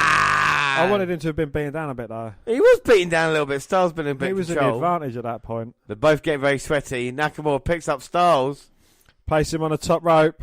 Hangs him over. Running knee to the midsection. Throws Styles back in. Goes for the cover.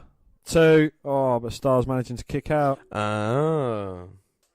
And now Nakamura got Styles. Face first suplex. The crowd just seem to be watching this at the moment. It's taking their time. Front face lock. Oh, he wants to hit the exploder, but AJ knows this.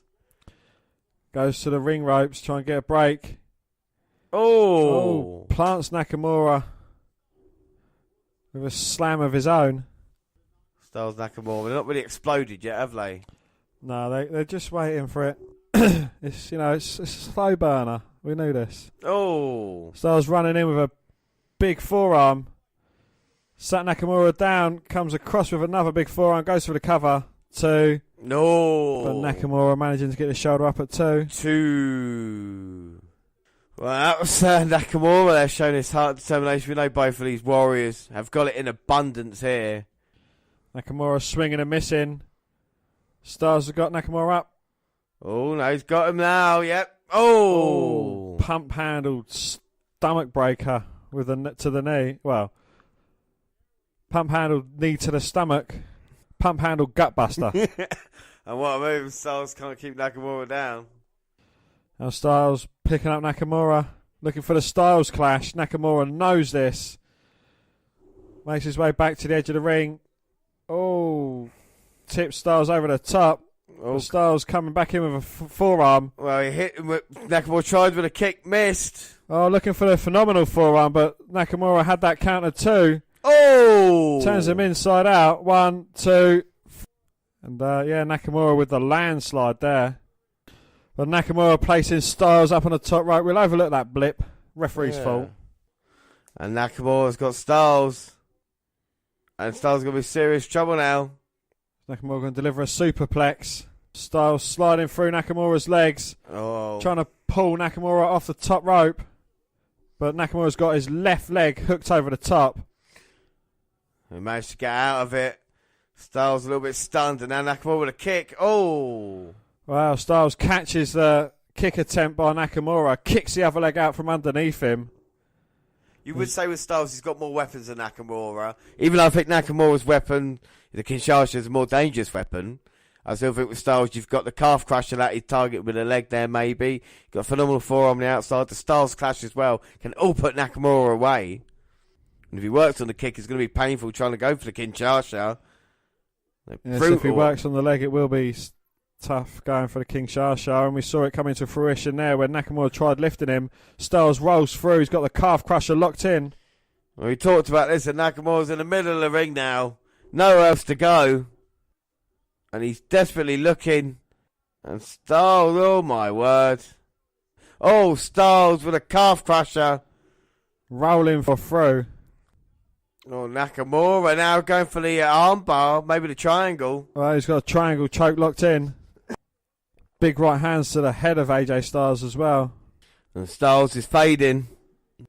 And Styles just trying to stick his arm in there, but he's been caught now and he's fading fast. And Styles is tough. He might not tap out or be pinned. He might just pass out. That'll be it, innit? Styles makes Nakamura tap out to the calf crusher. Nakamura brilliant there, grabbing Styles' leg, bringing him down. Well, Nakamura is currently cutting off all circulation for Styles to his head, and you need your brain to think and to live. And the power of Styles compels you as he picks Nakamura up on his shoulder and plants him with like a Death Valley driver. That was sickening there. I just found out the number for the live show. It's incredible. Now Styles looking to put Nakamura away. Looking for the Styles clash for the second time. Nakamura goes limp. Styles' back gives out as well, I think. Yeah, Nakamura's been targeting it throughout the match. Styles tries to go back, and Nakamura now with the kicks. Oh, Styles ducks the first attempt, but the heel's spinning round. Nakamura catches a second time. And both men have certainly got the ailments. Nakamura in his left leg, Styles in his back. Which one's going to last longest in this match? Well, this is the question. What is the answer? Nakamura setting Styles up. Maybe going to put him away. Well, he normally puts him over stomach first, but this time he's putting AJ Styles over back first. Going to look for that running knee. Well, bad back versus bad knee. And Styles manages to dodge it. Nakamura hits the top turnbuckle. And now here comes Styles, ready to springboard in. Catches the phenomenal forearm square on Nakamura. 1, 2.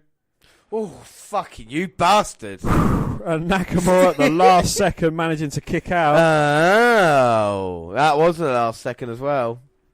They feel like they're going home already, even though we've not really had a lot. I don't know. Again, I'm going to rewatch it tomorrow and just see. But at this moment in time, Styles, phenomenal form, can't keep Nakamura down.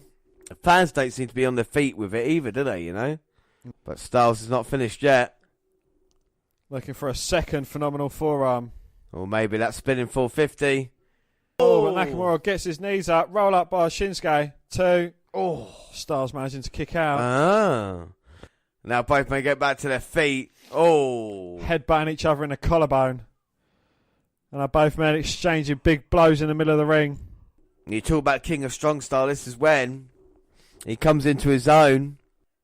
And you would say maybe AJ's winning the yay boo with the fans. And now Nakamura. And now Styles. Styles getting the upper hand. Nakamura can barely throw a punch now. Oh my God, now Nakamura gets cuffed back with some AJ Styles with his lovely combination. Pele kick from Styles though, rocking Nakamura. Boom. Big knee to the back of the head. Nakamura with the cover. 1, 2. What's that, my love? Kick out. Kick out. Get in position, we want to see a Kinshasa. Now the ground and pound attack from Nakamura, just driving the knees into Styles. We don't see enough of this from Nakamura, do we? Going front as well with the knees. Brutal. That's what Nakamura's all about. And the way he's doing it, it looks like he's putting everything into the knees as well. This has been a war, but more respectful in that way. And these two guys, and Nakamura with the exploder. And what follows the exploder, James? Well, I shall tell you, Dan. It is the... We should wait till he hits it. Here we go, Kinshasa. No, Styles picks a leg, rolls through. Styles clash, locked in. Turns him over. 1, 2, 3. WWE are racist. Oh, for fuck's sake. And just when we thought everything was right in the world, AJ Styles goes and pulls out a victory. Any other time, I'll be more than happy for an AJ Styles victory. What is going on here tonight? Did someone have an anti-Japanese meeting yesterday or something like this? AJ's a better man tonight. And not even a Kinshasa hit by Nakamura. Wow, that is, that was a little bit disappointing. So, James, what did you think of that match? Very disappointing. I don't know if I'm negative. I don't know if I'm a little bit tired. I thought that match was missing something there. I don't think it really it was building up and then really never exploded into it. It wasn't massive exchanges. The crowd went, oh my God, this and that. It was just kind of like, oh, here we go, finish out of nowhere. I don't know why they've done this for. Again, it was okay, but are we going to see more of it now with Styles? I thought Styles was going over the Raw. I thought that was a certainty. And now all of a sudden he's still WWE champion. He's going to check Nakamura now. And of course, when they had that very famous match a couple of years ago, they had the respect that they're showing now. And it's credit to Nakamura, really, isn't it? You know, he's got to be upset considering, you know, on the grandest stage in them all, but hugs it out. Well, I also thought this match was anticlimactic. Push him away, King Shasha. Go on, Nakamura. Well, Nakamura there, just thanking AJ Styles. Heel turn. Yeah, looks at the WWE Championship that he could have won. This is what you could have won. Oh, fuck off, that's a bit too much. Maybe it's a Japanese thing. He kneeled down and passed the title belt to the champion. And what a sign of respect at WrestleMania! Yes! Oh, no! Nakamura. Clearly pissed off that he didn't win the title. Helps AJ Styles down. What the fuck is going on here tonight? Nakamura's a heel and roots to the face. And Nakamura, yeah, like I said, biggest opportunity, annoyed. Styles can't believe it. Nakamura heel turn. Kicking Styles out of the ring. Good vibrations on the outside to AJ Styles. Oh my God, I'm shocked by this. Well, you wanted to see it, but now it's here, Dan. Are you happy? Yes. Why? Styles to the outside. I think it works better with Nakamura's character. And he's just kicking the back of Styles. Well, dreams don't come true. Both Rumble winners unsuccessful in their attempts at WrestleMania. But at least Nakamura's looking very good in defeat. It's like, you know, with Asuka. Oh, Charlotte was ready for Asuka. Oh. Yeah, but Nakamura kneeling down. There you go, title. Yeah, but it was just a ploy to get in position for the low blow. And now Styles is going to get up and he's going to get a Kinshasa. I can't believe what we've seen. And I think you're right. Styles getting to his feet. Nakamura! Kinshasa! Well, that's not good, Dan. I don't know how you can be a fan of this. This is sickening. Styles beat Nakamura fair and square. And now Nakamura just laid out AJ Styles. This is unsportsmanlike behaviour by Shinsuke fucking Nakamura. Well, James, who won the first match in Japan? Nakamura. Yes. Who won the second match in England? In England? Who won the second match at Mania? Just now Styles won. So it was kind of like a rubber match. And now it's tied up at 1-1. I'm not going to have you making rubbery jokes the next match. I'm not going to be making rubbery jokes. And third round the well. So, shocking moments. Asuka's streak is over and Nakamura heel turn is complete. WrestleMania has definitely been a night to remember here. As Ron Simmons would say, BAM! Damn! Styles is bleeding from the ear. Internal bleeding, external bleeding. So the number for our live show, 12,000 was our takeover event. 20,000 for for WrestleMania here tonight. Jesus Christ! Thanks, everyone. Easily our most successful show. Yeah, and hang on a minute. Yep, 70,000 listens this month. So it's our most successful month ever. Total listens now. Well, what a night it's been. And up next, it is the tag team titles online. Who will Braun Strowman's partner be? We'll find out in a minute because it's the Bar versus Strowman and ... So here we go. And we're getting... What's this? Like a... lead. Oh, it's Sheamus and Cesaro coming out in a parade float. And the Saints go marching on, playing. Oh, this is crazy. They're throwing out beads. It's a Mardi Gras parade, is it? Bar making a hell of an entrance at WrestleMania.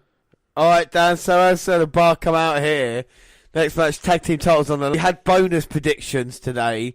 3 bonus predictions written and sealed in an envelope. You got the envelope there, Dan? I have indeed. Shall I open it now? You can open it up. You read out each of our predictions as well.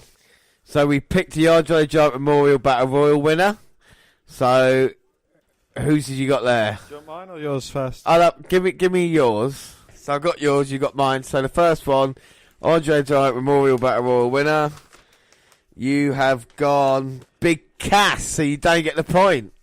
You have also gone for Big Cass. Yeah, your Women's Battle Royal winner. Well, who's my Women's Battle Royal winner? Well, James, the Women's Battle Royal winner for you was Sasha Banks. Yeah, it didn't work, and now you went Becky Lynch. Also, kicker. not correct. Then Strowman's partner, well, it's a big show. No, sorry, what does that say? It says, well, it's a big show. And you, for Strowman's partner, have gone completely outside the box. You have gone for Drew McIntyre. I had a dream about it last night. McIntyre, Strowman's partner, lifting the tag team titles. The Scotsman going against the Irishman and the Swiss man? The Swiss Superman, Cesaro. Well, we'll see if either of us can get the bonus points here. So, prediction-wise, though, in this match, Dan? Yes? I have gone for, is it me? It is you, yes. Strowman. And you can see it right there. Strowman. I have gone for the Bar to lose their titles. Strowman and ... Strowman and ... So who will the partner be? Will it be Big Show? Will it be Drew McIntyre? We'll find out right now. Will it be Mojo Rawley? Well, the wait is over. Braun Strowman is making his entrance. Or is it Brain Strowman? We're on Big Raw. Strowman is here. Been told he must have a tag team partner. And all the masks running away in horror. That is hilarious. He's a true monster among men. Strowman is here. That's brilliant. Strowman pushing the float off the stage, breaking it in two. Oh, come on now. Incredible display of strength there. Well, Strowman doesn't like anybody or anything. Cut the tension with a knife. We're here at WrestleMania. The showcase the Immortals. Who's going to be Strowman's partner? It's the penultimate match. Basically semi-main event. Well, Sheamus and Cesaro, they don't set the bar, they are the bar. Where Braun Strowman is going to lift that bar above his head and slam it to the mat. He's calling someone out from the crowd. So who's going to answer the call? Who's going to be in the crowd then? Drew McIntyre watching on. So Braun going out looking for someone. He's turned babyface now, hasn't he, really? Pretty much, yeah. And now Braun's going into the crowd. No Way Jose. Oh, why don't they pick No Way Jose then? Strowman point to a child? Little girl, little boy? What kind of drugs were we on before the WrestleMania show? This has gone longer than the US title match now. So Strowman's gone out to get a child from the crowd. So here we go. He should make the show. You gotta go on and you go first. That's what I would do if I was the bar. Blind tag, take him out. Go on, bro, kick Sheamus. Oh, it's a boy. Oh, it's a little boy. Nicholas is here. I'll do the rest. The kid's laughing and the bar are going against Braun Strowman and a child. Called Nicholas. All these going to be a proper tag team partner, eh? Well, if you actually look on the backside of my prediction, I have said Nicholas. I love children. Oh. Strowman throws Sheamus into the turnbuckle. Cesaro tags himself in. And now the winner of the first ever Andre Giant Memorial Battle Royal here at WrestleMania 34 years ago is uppercutting Braun Strowman. And Strowman just slams Cesaro to the mat. Delivers a choke slam. Goes for the cover. One, two. Oh. Sheamus breaks up the pinfall attempt though. I think he realised that was a bit of a mistake. So come on, fella. Now Strowman on the chase. And we know how quick Strowman is. Sheamus managing to get in. And he's grabbed Sheamus by the mohawk. Drags him over the top. Oh, now Cesaro Sheamus going to suplex Strowman. Well, that kid's going to be more successful than Asuka Nakamura tonight. You know that? And Rude. And Morton. Orton walked in with a title. And he walked out title-less. Sheamus to the top. Oh. The big knee across the chest of Strowman. And now Cesaro up. And pointing at Nicholas. It's all down to you. And look at Cesaro now. This is brilliant by the bar. Senton onto Strowman. 1, 2. Oh. Strowman kicking out. We want Nicholas. Oh, on the bar cheering. They've got Strowman down. Oh, no. They're both going for dual kicks. Strowman catches both their legs. Looking for a double clothesline. They duck. Double cross body takes both Sheamus and Cesaro down. Right, hot tag to Nicholas. He wants to carry his weight as this tag team. And now Sheamus in. And what a Sheamus great... over the top and outside. What a great seat in the house for Nicholas, though, to be able to watch this. Sheamus hit the ring post on the way down. And Strowman wants to tag. Oh, Nicholas putting his hand out. And the crowd go mental. You're kidding me. Nicholas is legal now, Dan. That's what Michael Cole's telling us. He's a legal man. Cesaro, go and take him out. Oh. Tag Strowman back in. Cesaro. Springboard crossbody gets caught by Strowman. Power slam time. Boom. 1, 2. And your new tag team champions, Cesaro and Nicholas. Sorry.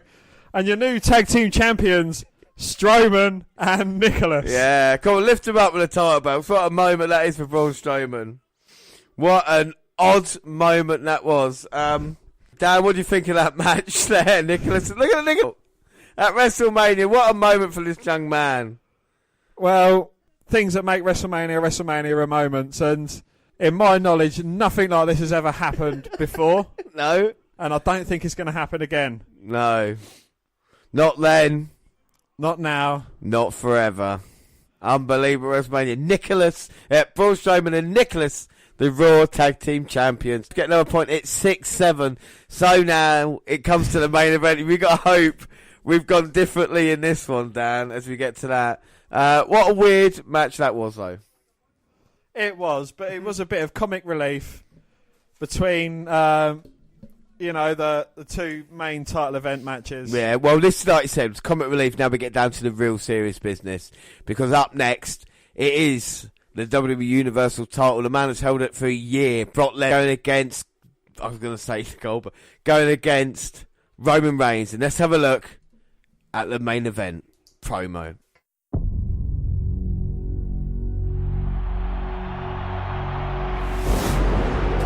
Is the new Universal Champion. Absolute dominance personified.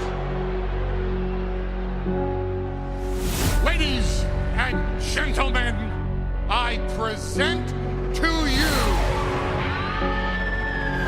the reigning, undisputed Universal Heavyweight Champion, Brock Lesnar!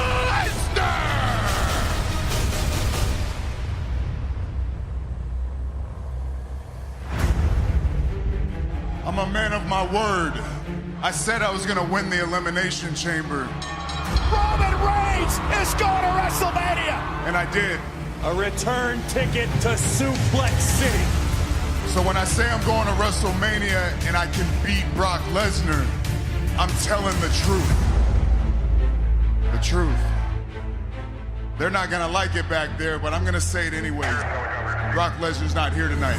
And I'm sick of it. We're all sick of it. Brock Lesnar didn't show up for work today. What kind of penalty is there gonna be? There's not gonna be, because he's Vince's boy. Does Brock have special privileges? He does. But I think he's earned most of those privileges. So it's one thing to be disrespected by Brock Lesnar, but I will not be disrespected by Vince McMahon. I'll respect you. After all these years, I'm going to commercial. Based on what just happened, Roman Reigns has been temporarily suspended. Welcome to Monday Night Raw. Wait a minute. Roman was suspended by Mr. McMahon last week. What's the big dog doing here? I'm not leaving my ring until I face Brock Lesnar tonight. I don't respect Brock Lesnar.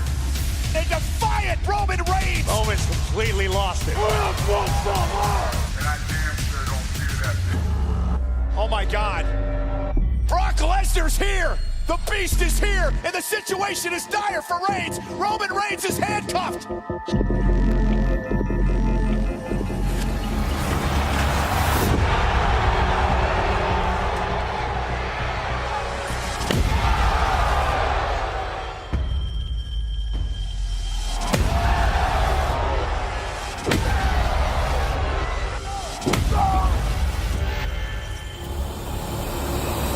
Suplex City, bitch!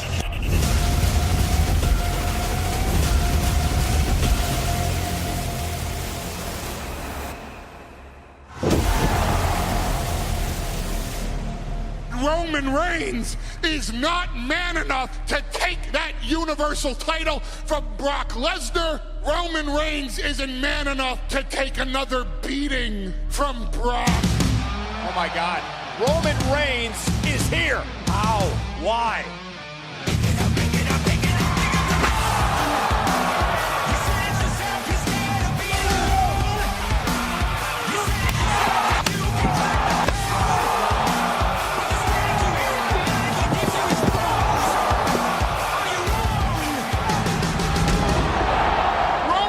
His only choice is to accept defeat because Brock Lesnar feels there's not one member of that locker room that can hold his shock, let alone take his title. Really? All y'all full-time talent are gonna stand out here and protect that part-time bastard?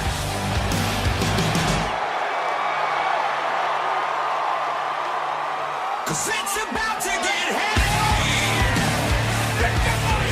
Here we go. And look at Reigns with a Superman punch. And Reigns with the third. And the champ's down. 5 Superman punches. And that's what it's all about. The Universal Champion. Oh no. And Lesnar though with Reigns up high. Roman Reigns, you can't survive Suplex City. You can't survive the onslaught. You can't survive the F5.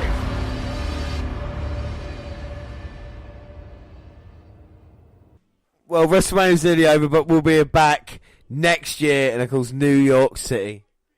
New York City! City! And what a night it's been. What a night it's been, but now, main event. Well, Brock Lesnar's title run, 351 days. Unbelievable. We talk about that, but Roman Reigns now is going to create a bit of history. We talked about it on our live show. It's going to be his 4th consecutive WrestleMania main event. No one since Hogan has done that. And the very first man he faced on his first WrestleMania main event, Brock Lesnar. And of course, if it wasn't for Seth Rollins cash-in, who knows what would have happened. Reigns has had to wait. He had to wait 3 years to get a chance for redemption against Lesnar. Like we say, beating Goldberg and then being dominant for a year. Reigns having to go through everybody. He had a feud with Strowman, didn't he? Beat John Cena at No Mercy. Of course, beat The Undertaker last year at WrestleMania, one of the biggest victories that he's had. And then finally at Elimination Chamber, getting the job done and managing to face Brock Lesnar. And you know, if it wasn't for the pure hatred people got for Roman Reigns, this would be great because it's a true sporting contest. And Reigns is a likeable guy out of this as well. You know, this is like, Brock Lesnar does want to be there. He is a part-timer. He does it for the money. Reigns, I feel, is a really good wrestler when he gets in the ring. You know what I mean? We've seen him have a great match against like The Miz and people like this. He obviously got the heart and loyalty because of his family bloodlines. And he's part of Shield as well, so that's pretty fucking cool, isn't it? You know? But what have you thought of the build-up to the main event, Dan? Yeah, they're certainly billing Roman Reigns as definitely the faciest of faces, going against the man who disrespects the fans, disrespects the Universal title, that shows up when he wants to. And, you know, as far as Vince McMahon suspending Roman Reigns, you know, kind of being the bad authority figure, Roman Reigns coming out, holding Raw hostage, getting handcuffed, Brock Lesnar coming out and beating down Roman Reigns as he was handcuffed. Yeah, and they've used all the shortcuts, haven't they, like we said, to try and get Roman Reigns liked by the crowd, like beating up mass security, having respect to the locker room in that way. The comments he's been saying to Brock Lesnar as well about you not showing up and being a bitch. And Lesnar's kind of backed up as well on what he's been doing, the kind of sneak attacks, beating someone up when they're handcuffed, you know, is pretty sick. And we've seen even recently just is it all it takes to put Roman Reigns down. So it's main event time. We've seen a promo right now, and we're just going to watch the entrances. So here we go. Roman Reigns. Yeah, not a negative response. He'll do the punch thing and fireworks everywhere. That's pretty cool.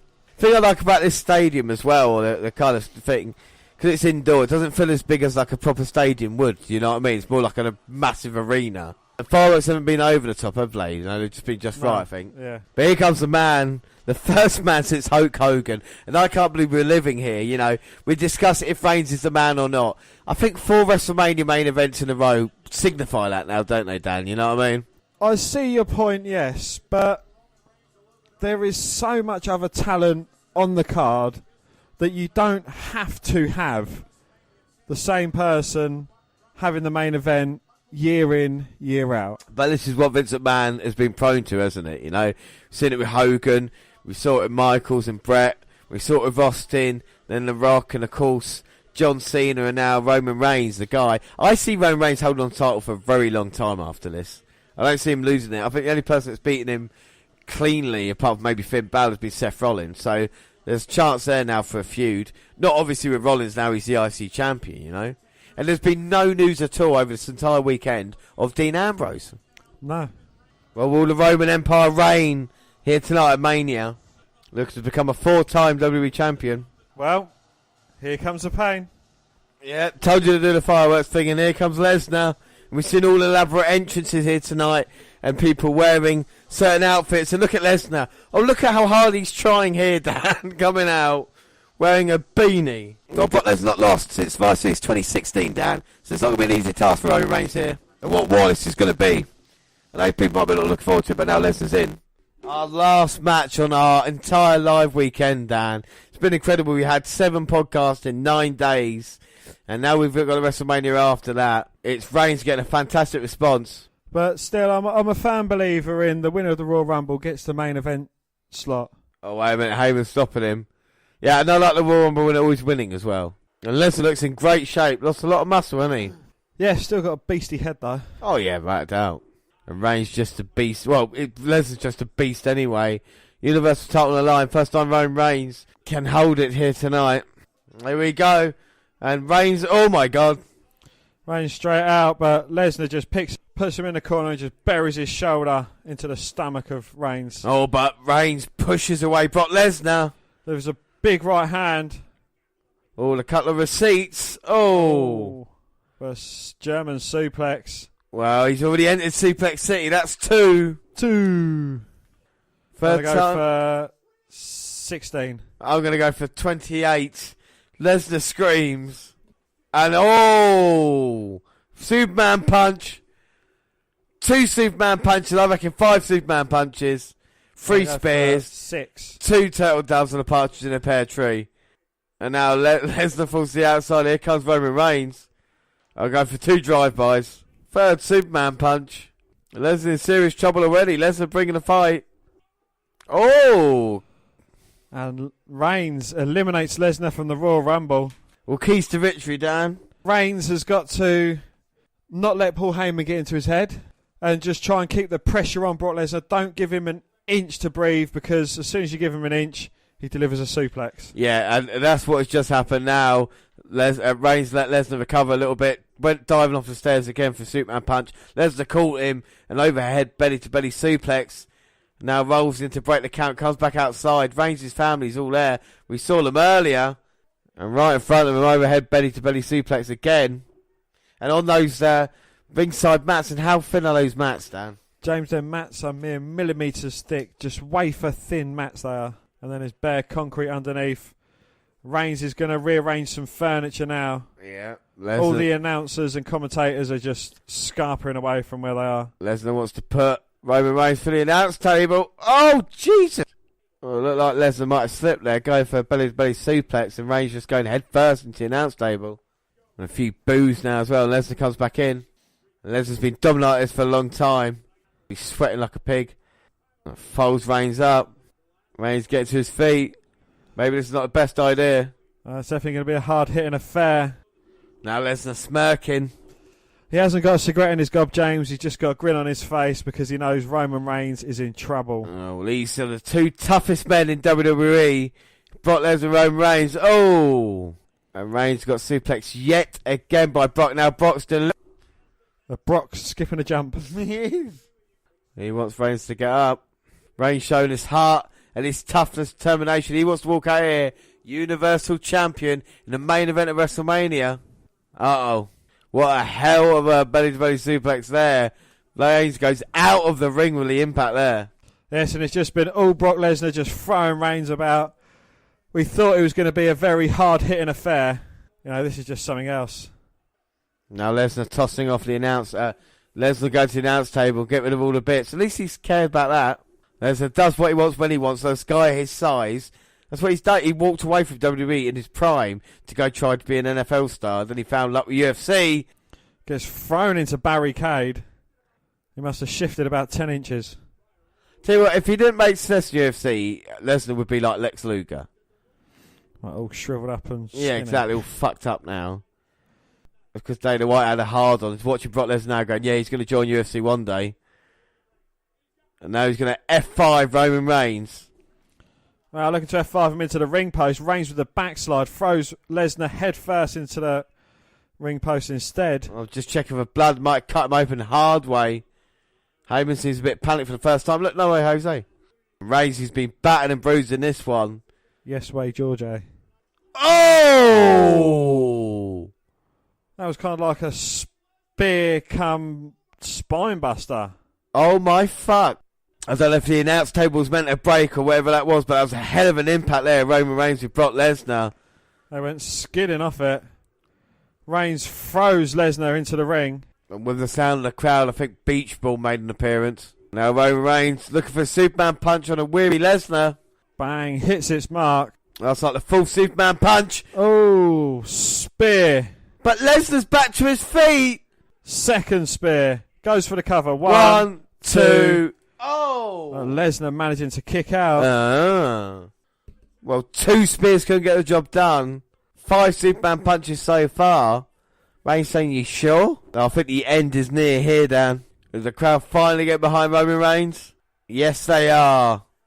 No, they're cheering something else. The crowd is distracted. Reigns gonna go for another spear. Oh! And Reigns lifting the knee straight into the head of and Lesnar lifting the knee straight into the head of Reigns. Goes for a cover. 1, 2. And Reigns managing to kick out. Right at the last second there, Roman Reigns getting that shoulder up. I mean, the crowd, yes, they might not like Reigns, but come on now. Just maybe that's pretend it doesn't exist, you know. They're obviously distracted by something else at the moment. Lesnar, beetroot red. And now Lesnar's going to try and put Roman Reigns away. Got him up for the F5. Bang! Plants Reigns with the F5. 1, 2. Oh! Reigns managing to get the shoulder up at 2. 2. Well, it took 3 F5s to take down the Undertaker. We just seen that knee there. There ain't no faking that. Lesnar is dripping with sweat. And now he's looking at Roman Reigns thinking, how the fuck? Oh, and he's got him up again. F5 number 2. 2. Oh! And again, Reigns manages to kick out. Brock Lesnar roars in frustration. 2 F5s can't get the job done. And Lesnar can't believe the toughness of Roman Reigns. This is how much it means to Samoan. Oh, Brock Lesnar would have bet on his cauliflower ear. Now Brock's getting up. Brock's getting angry. Look at Reigns shows tough saying, is that all you got, bruh? And a guttural scream by Lesnar puts Roman Reigns on his shoulders for a third F5. Bang. Plants Reigns. Goes for the cover. 1, 2. Oh! And again for the third time, Reigns managing to kick out. It took 3 F5s to beat The Undertaker. And this time, Reigns gets shoulder up. Do you see what he done? What did Lesnar say? Motherfucker. Yeah. So, wait to Undertaker. Reigns is still in it. The only 2 guys to beat The Undertaker at WrestleMania. I don't know if fans chanting bullshit or boring. Oh my god. Reigns just tossed to the outside. The announce table's still there as well. I don't think I've seen it. I think Reigns might be close to the Johnny Gargano wolf most punishment taken in the match. Well, he's not going to be far off it if he gets F5 through this announce table. No, he can't. Lesnar's got him up. The 4th F5 of the match. Reigns through the announce table. This is destruction by Lesnar. Oh, look at Lesnar, the way he's just picking up Reigns' vest. His lifeless body, throwing him into the ring. Now Brock Lesnar wants to still be Universal Champion. Paul Heyman told us He said it's a spoiler, and is he going to go for the cover, or is he going to try something else? Go for the shooting star. Don't say it, he might do it. And Reigns, defiant, onto his knees. Oh, God, going to go for the German. And that is the Ty Dillinger of Germans, number 10. 10. Well, Lesnar's put a beating on Reigns, but the important thing is Reigns is still in this match. Now Lesnar picks up Roman Reigns, not the 5th F5, hits it. 5 F5. Goes for the cover. 1, 2. And again, Reigns managing to kick out. It's become a little bit of a joke now. The 5th F5 can't get the job done after being F5 for the announce table. It only took 3 to put away the Undertaker. Now Lesnar's taken off his mitts. Well, the gloves are off. This is not Josh Bodewell. And now Lesnar's saying, come on, we're doing Hamish Young, you disrespected him. Oh, come on, referee. The point of the elbow to the head of Reigns. Reigns has busted open. Oh, my God almighty. That is pissing out blood there. And even the blood there is not getting Reigns over. That's a really bad cut. Right on the point. Reigns is a bloody mess. And Lesnar picking up yet again for an F5. Reigns, backslide. Spear. A bloody Reigns. Spear. 1, 2. Oh. Lesnar managing to kick out. And we haven't seen a blade job we haven't seen a cut like this in a long time. Fucking hell. Dan was...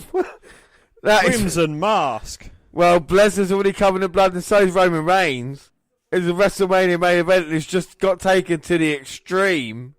And look at Reigns saying, come on! He likes it. The Samoan likes it. Another spear.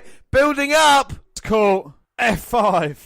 Lesnar goes for cover. 1, 2, 3. Brock Lesnar retains the Universal title here at WrestleMania. Roman Reigns broken and beaten.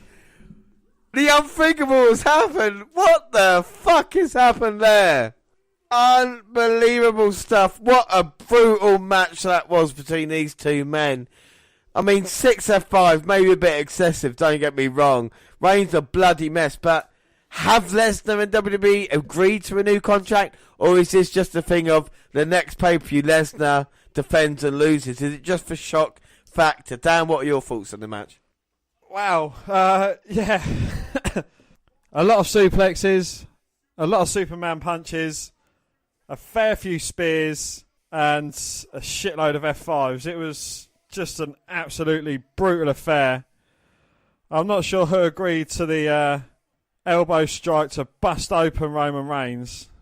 Don't think that should have happened, or it should have been that deep at least. Well, it's all the tricks of the trade, isn't it? And that blood, you see it literally pissing out of Reigns' head. This is brutal. This night, if you'd have said to me at the start of the night, Asuka's going to lose her streak and Lesnar will retain, I wouldn't have believed you. But this is what we've seen at WrestleMania here. It's been pretty remarkable. And that is it. Lesnar walks out Universal Champion. Reigns is getting attended to. Reigns' dream has not come true here. And look how tough he is, though. Trying to get to his feet. Well, they're not using just any little absorbent pads. They're actually using towels to soak up the blood on Roman Reigns' head. All right, so as we get a wrap-up video of WrestleMania, let's talk about WrestleMania. We go all the way back to match 1, the Andre Giant Memorial Battle. Oh, hang on, sorry. I should say at the end of that, neither of us get a point. Ends 7-6 to me. I am the winner of WrestleMania. I'll be talking about that in a second. So we go all the way back to the start. The Andre Giant Memorial Battle Royal, Matt Hardy. Dan, what did you think, and what's your rating? Yeah, it's... With Battle Royals, it's hard to say they're a great match. I think the ending was probably the best part of the match. The way Woken Matt Hardy made his appearance in... The way Woken Wyatt made his opponent... the way Woken Wyatt made his appearance at the end of the match, assisted Matt Hardy in the victory. That was probably the best part of it. Yeah, I don't really enjoy it as much, especially with Mojo being the last 3. I didn't think it was great. What was your rating out of 5 I gave for that? it a 3. I go that 2.5 out of 5. I was feeling really harsh. Match 2, Cedric Alexander, Cruiserweight title. What a fucking great match that was. Back and forth action. 4 out of 5 for me for that one. That got 3 3/4. Because I'm that awkward cunt. Do that, yeah. Women's title match. Women's Battle Royal. Women's Battle Royal, Naomi winning. But I thought it was quite good. I gave that a 2.5. Oh, you thought that was worse than the Andre Giant one? Yeah, it was just weird. I liked it. I thought it was, I got 3.5 out of 5. I said, nice surprise, Naomi winning it. And then we move on to the main show, the IC title match. Miz, Rollins, Balor. Yes, that was quite an impressive match. All three men gave it their all. They told a brilliant story in the ring as well. Rollins walking out, the new Intercontinental Champion. It was brilliant, yeah. Even the way the ending came about as well. I gave that a 3.5. I gave that 3 3/4 out of 5. I thought it was good, but not great. Match 5, women's title, Charlotte. I still can't go over this. I still can't go over the fact they broke Asuka's streak. I put 4 out of 5, and why? I'm still not ready to talk about it, I don't think. Dan, what were your thoughts on that match? Yeah, again, the match was actually going really well until the end. It was picking up pace. I gave that a 3 out of 5. I gave that a 4 out of 5, and I just said, why? Why? US title match. Are men involved? I thought that was absolutely awful. Yeah. It was over too quickly. Yeah. Wrong man won. Yeah. I think any one of the other threes I wouldn't have given a toss about as much. Yeah. But Jinder Mahal walking out champ, 2 out of 5. 2 out of 5. I gave that a 3.5 out of 5. I thought the action was good. But Mahal went, I was just like, what? No. And then match 7, Ronda Rousey making her debut in WWE alongside Kurt Angle against Triple H and Stephanie. What do you think, Dan? I think the entrance of Triple H and Stephanie was just completely ridiculous and pointless. Ronda Rousey looked absolutely amazing in this. I think that at some points she was getting beaten up a bit too easily by Stephanie McMahon, a woman who has barely stepped into a wrestling ring in the past, 5-6 years? Yeah, exactly, yeah. So that kind of didn't make much sense. I did like the element of her and Triple H. I gave that a 3. I gave that a 4.5 out of 5. I thought that was great for the talent involved. Real pleasant surprise. And then match 8, SmackDown Tag Team, Bludgeon Brothers. I put 3.5 out of 5. It was just a squash match, basically, wasn't it, you know? Yeah, I gave that 3.5 out of 5. I thought it was over too quickly. Yeah. Match 9, John Cena versus The Undertaker. I thought The Undertaker looked phenomenal. He performed really well. This is The Undertaker that I like to see. He was, getting off his feet. He was sitting up. He was doing everything he should do. The way Undertaker should be performing. I gave that a 4 out of 5. I gave that 4 out of 5 as well. I just thought that was brilliant. Next, match 10, Daniel Bryan and Shane McMahon versus Owens and Zayn. I absolutely loved this. I thought it told a great story. Shane McMahon getting beaten up. Oh, wait a minute. We're here. Reigns to check with his family. He's just lost and his wife and kids are there. He's just trying to get a round of applause from people, but it's not working. Well, Reigns walks out of here. I did that match, the Bryan injury thing, even Shane get beaten up, and then Bryan coming in, getting his moment. Thought it was fantastic. Plus, it's turned a tie for me in predictions as well, which you got to love. What do you think of the match, Dan? I thought the match was absolutely brilliant. Again, the way it started off, the way they told the story, even the way it finished. I gave that a 4.5 out of 5. Yeah, I gave that 4.5 out of 5 as well. I absolutely loved it. And then the women's match, Jack beating Bliss. I thought the crowd was really quiet on this one, even though it was quite a good match. I didn't expect Bliss to get in as much offense as she did. I like the way Nia Jax started it as well, throwing Mickie James around the arena, taking her out of the equation, turning her attentions to Bliss. Bliss, credit where credit's due, she fought back, she done as best as she could, and I gave that a 3.5 out of 5. Yeah, I gave that 3.5 out of 5 as well. WWE title match, AJ Aura. For me, I thought something was missing. I don't know what it was. Maybe the heel turn or something like that will make the rematch better. But Nakamura style is just something missing for me. What did you think of that? Yeah, again, for a match they build as a dream match, once in a lifetime match, it was kind of not living up to its hype. Yeah, that's true, isn't it? Yeah. The Nakamura heel turn at the end was a good twist to the tail. Yeah. You know, after these two guys, they've kind of been quite pally, teaming up as tag teams going against Ben Gable.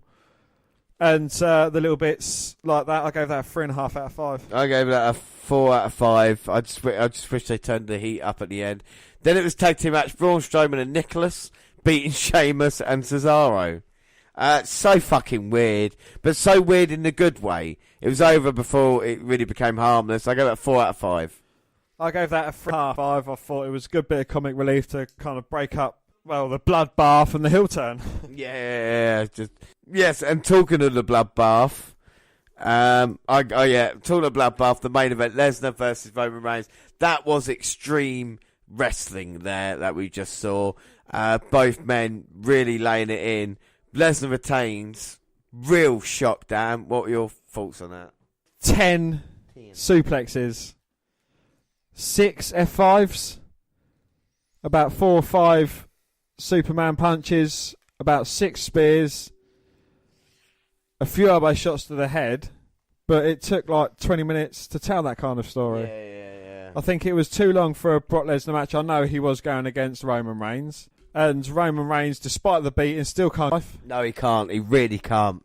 I gave that a 3.5 out of 5. I gave that a 4 out of 5 just because of the shock value, but I feel looking back at this pay-per-view now, you know, we talked about it before, shock for just the shock's sake. For having Nakamura losing, Asuka losing, and Lesnar winning, Reigns losing, it's like, oh yeah, let's just shock everybody who thought was going to know.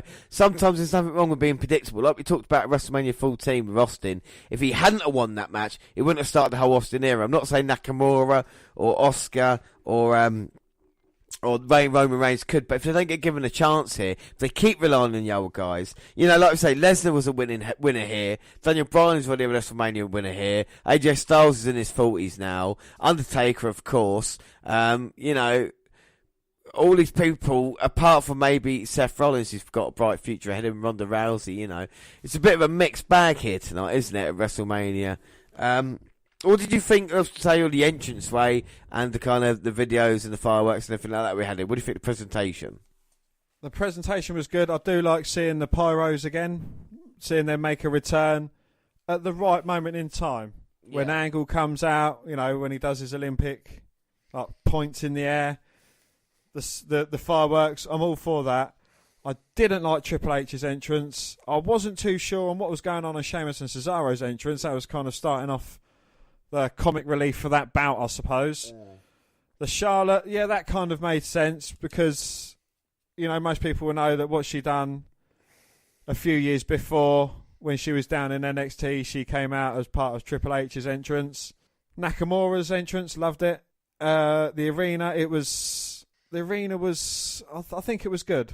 I think the presentation was spot on, you know. All the promo videos, the lasers, the CGI needs a little bit of work, doesn't the computer graphics, that one screen. But I think overall, I think it's just the results that were wrong. I think there's nothing really wrong in the matches themselves, even though we didn't have a 5-star match. No match really stood out there. Like I say, Daniel Bryan was my favourite match, and I didn't think that was going to be at the start of the show. So a little bit disappointed with that, but we had moments, didn't we? I don't know if it was moments we're going to remember forever, or it's just moments that we're going to remember until next year's WrestleMania. You know, like with the Braun Strowman's tag team partner and Lesnar retaining, like in a month's time we could have new champions and all this kind of thing as well. So, one thing I should say, New Orleans does love Brock Lesnar. Broke the streak here now, he just beat Roman Reigns, so probably one of his favourite places. Year reign continues. Anything else about WrestleMania, Dan, before we wrap up? Mostly didn't make sense. It was a really confusing bunch. I know it's good to be on homes, but it was really terribly unpredictable. I know. Right, what was your... we should say predictions. Yeah, I did win 7-6. Dan, this is your first loss of the year, takeover and pay-per-view, so your streak does come to an end. My WrestleMania streak continues. That is now 3-0 against everybody at WrestleMania. I'm back in it 3-2 now as we head into our next pay-per-view. But like I said, it's a good enough night, wasn't it? Entertaining enough. What was your match of the night?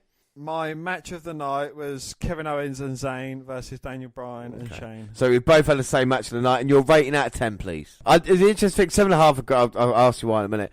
I need to go back and look at what I did last year at WrestleMania, see what rating I gave that, because I don't want to be too horrible to this one. I think this year's Mania is better than last year's Mania, and I think it's better than WrestleMania 32 as well. Don't know if it's better than WrestleMania 31 because the Seth Rollins shock, I think, is a bigger shock than anything we saw here. Because I think the Asuka undefeated streak, they're going to fumble the ball with that now. They're gonna get that wrong, and Asuka's not going to be around for too long. She'll turn into a Hideo Itami, and the Nakamura heel turn needs to work right as well. I'm going to give it 8 out of 10, just to, you know what I mean. Yeah, I like the Undertaker, I like Daniel Bryan part.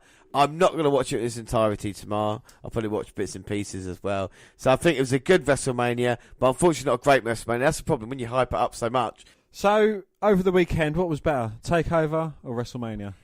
Overall, I'd say TakeOver was a better show again. Yeah. It's a shame. It's a shame mistake. But that is it. We have got sunlight here now in England, so we're going to stop it. Before we do, don't forget you can follow us on Twitter at WWE Network Review or at Vince McDan WWE. I'm at J_Roland. We've also got a friend on Twitter. Yes, we have Mini Chris Benoit, who's just trying to make the world a better place, and you can follow him at Mini Chris Benoit. Across all the Google platforms, WWE Network Review on Google+. Send us an email, WNRpodcast@gmail.com. Also on Facebook. Yes, Facebook. You can come and find our page and give us a like with the WWE Network Review podcast. Or you can come and find me and add me as a friend. I am Vince McDan. Subscribe to our YouTube channel, WWE Network Review Podcast. We've got clips going up there, and podcasts at the same time we do other places like SoundCloud. On your phone. We're on Speaker Radio, where we've got our live show, Stitcher Radio, iTunes, where you can download, subscribe, rate and review there. Our next podcast is on Sunday, and it's the Podcast Extra. And that will be looking at the Raw after WrestleMania and having WrestleMania 20 years ago in 1998. But that's it for now. I have been James Rowlands, and as always, I was joined by Dan White. Thanks for listening, everybody, and bye. Bye.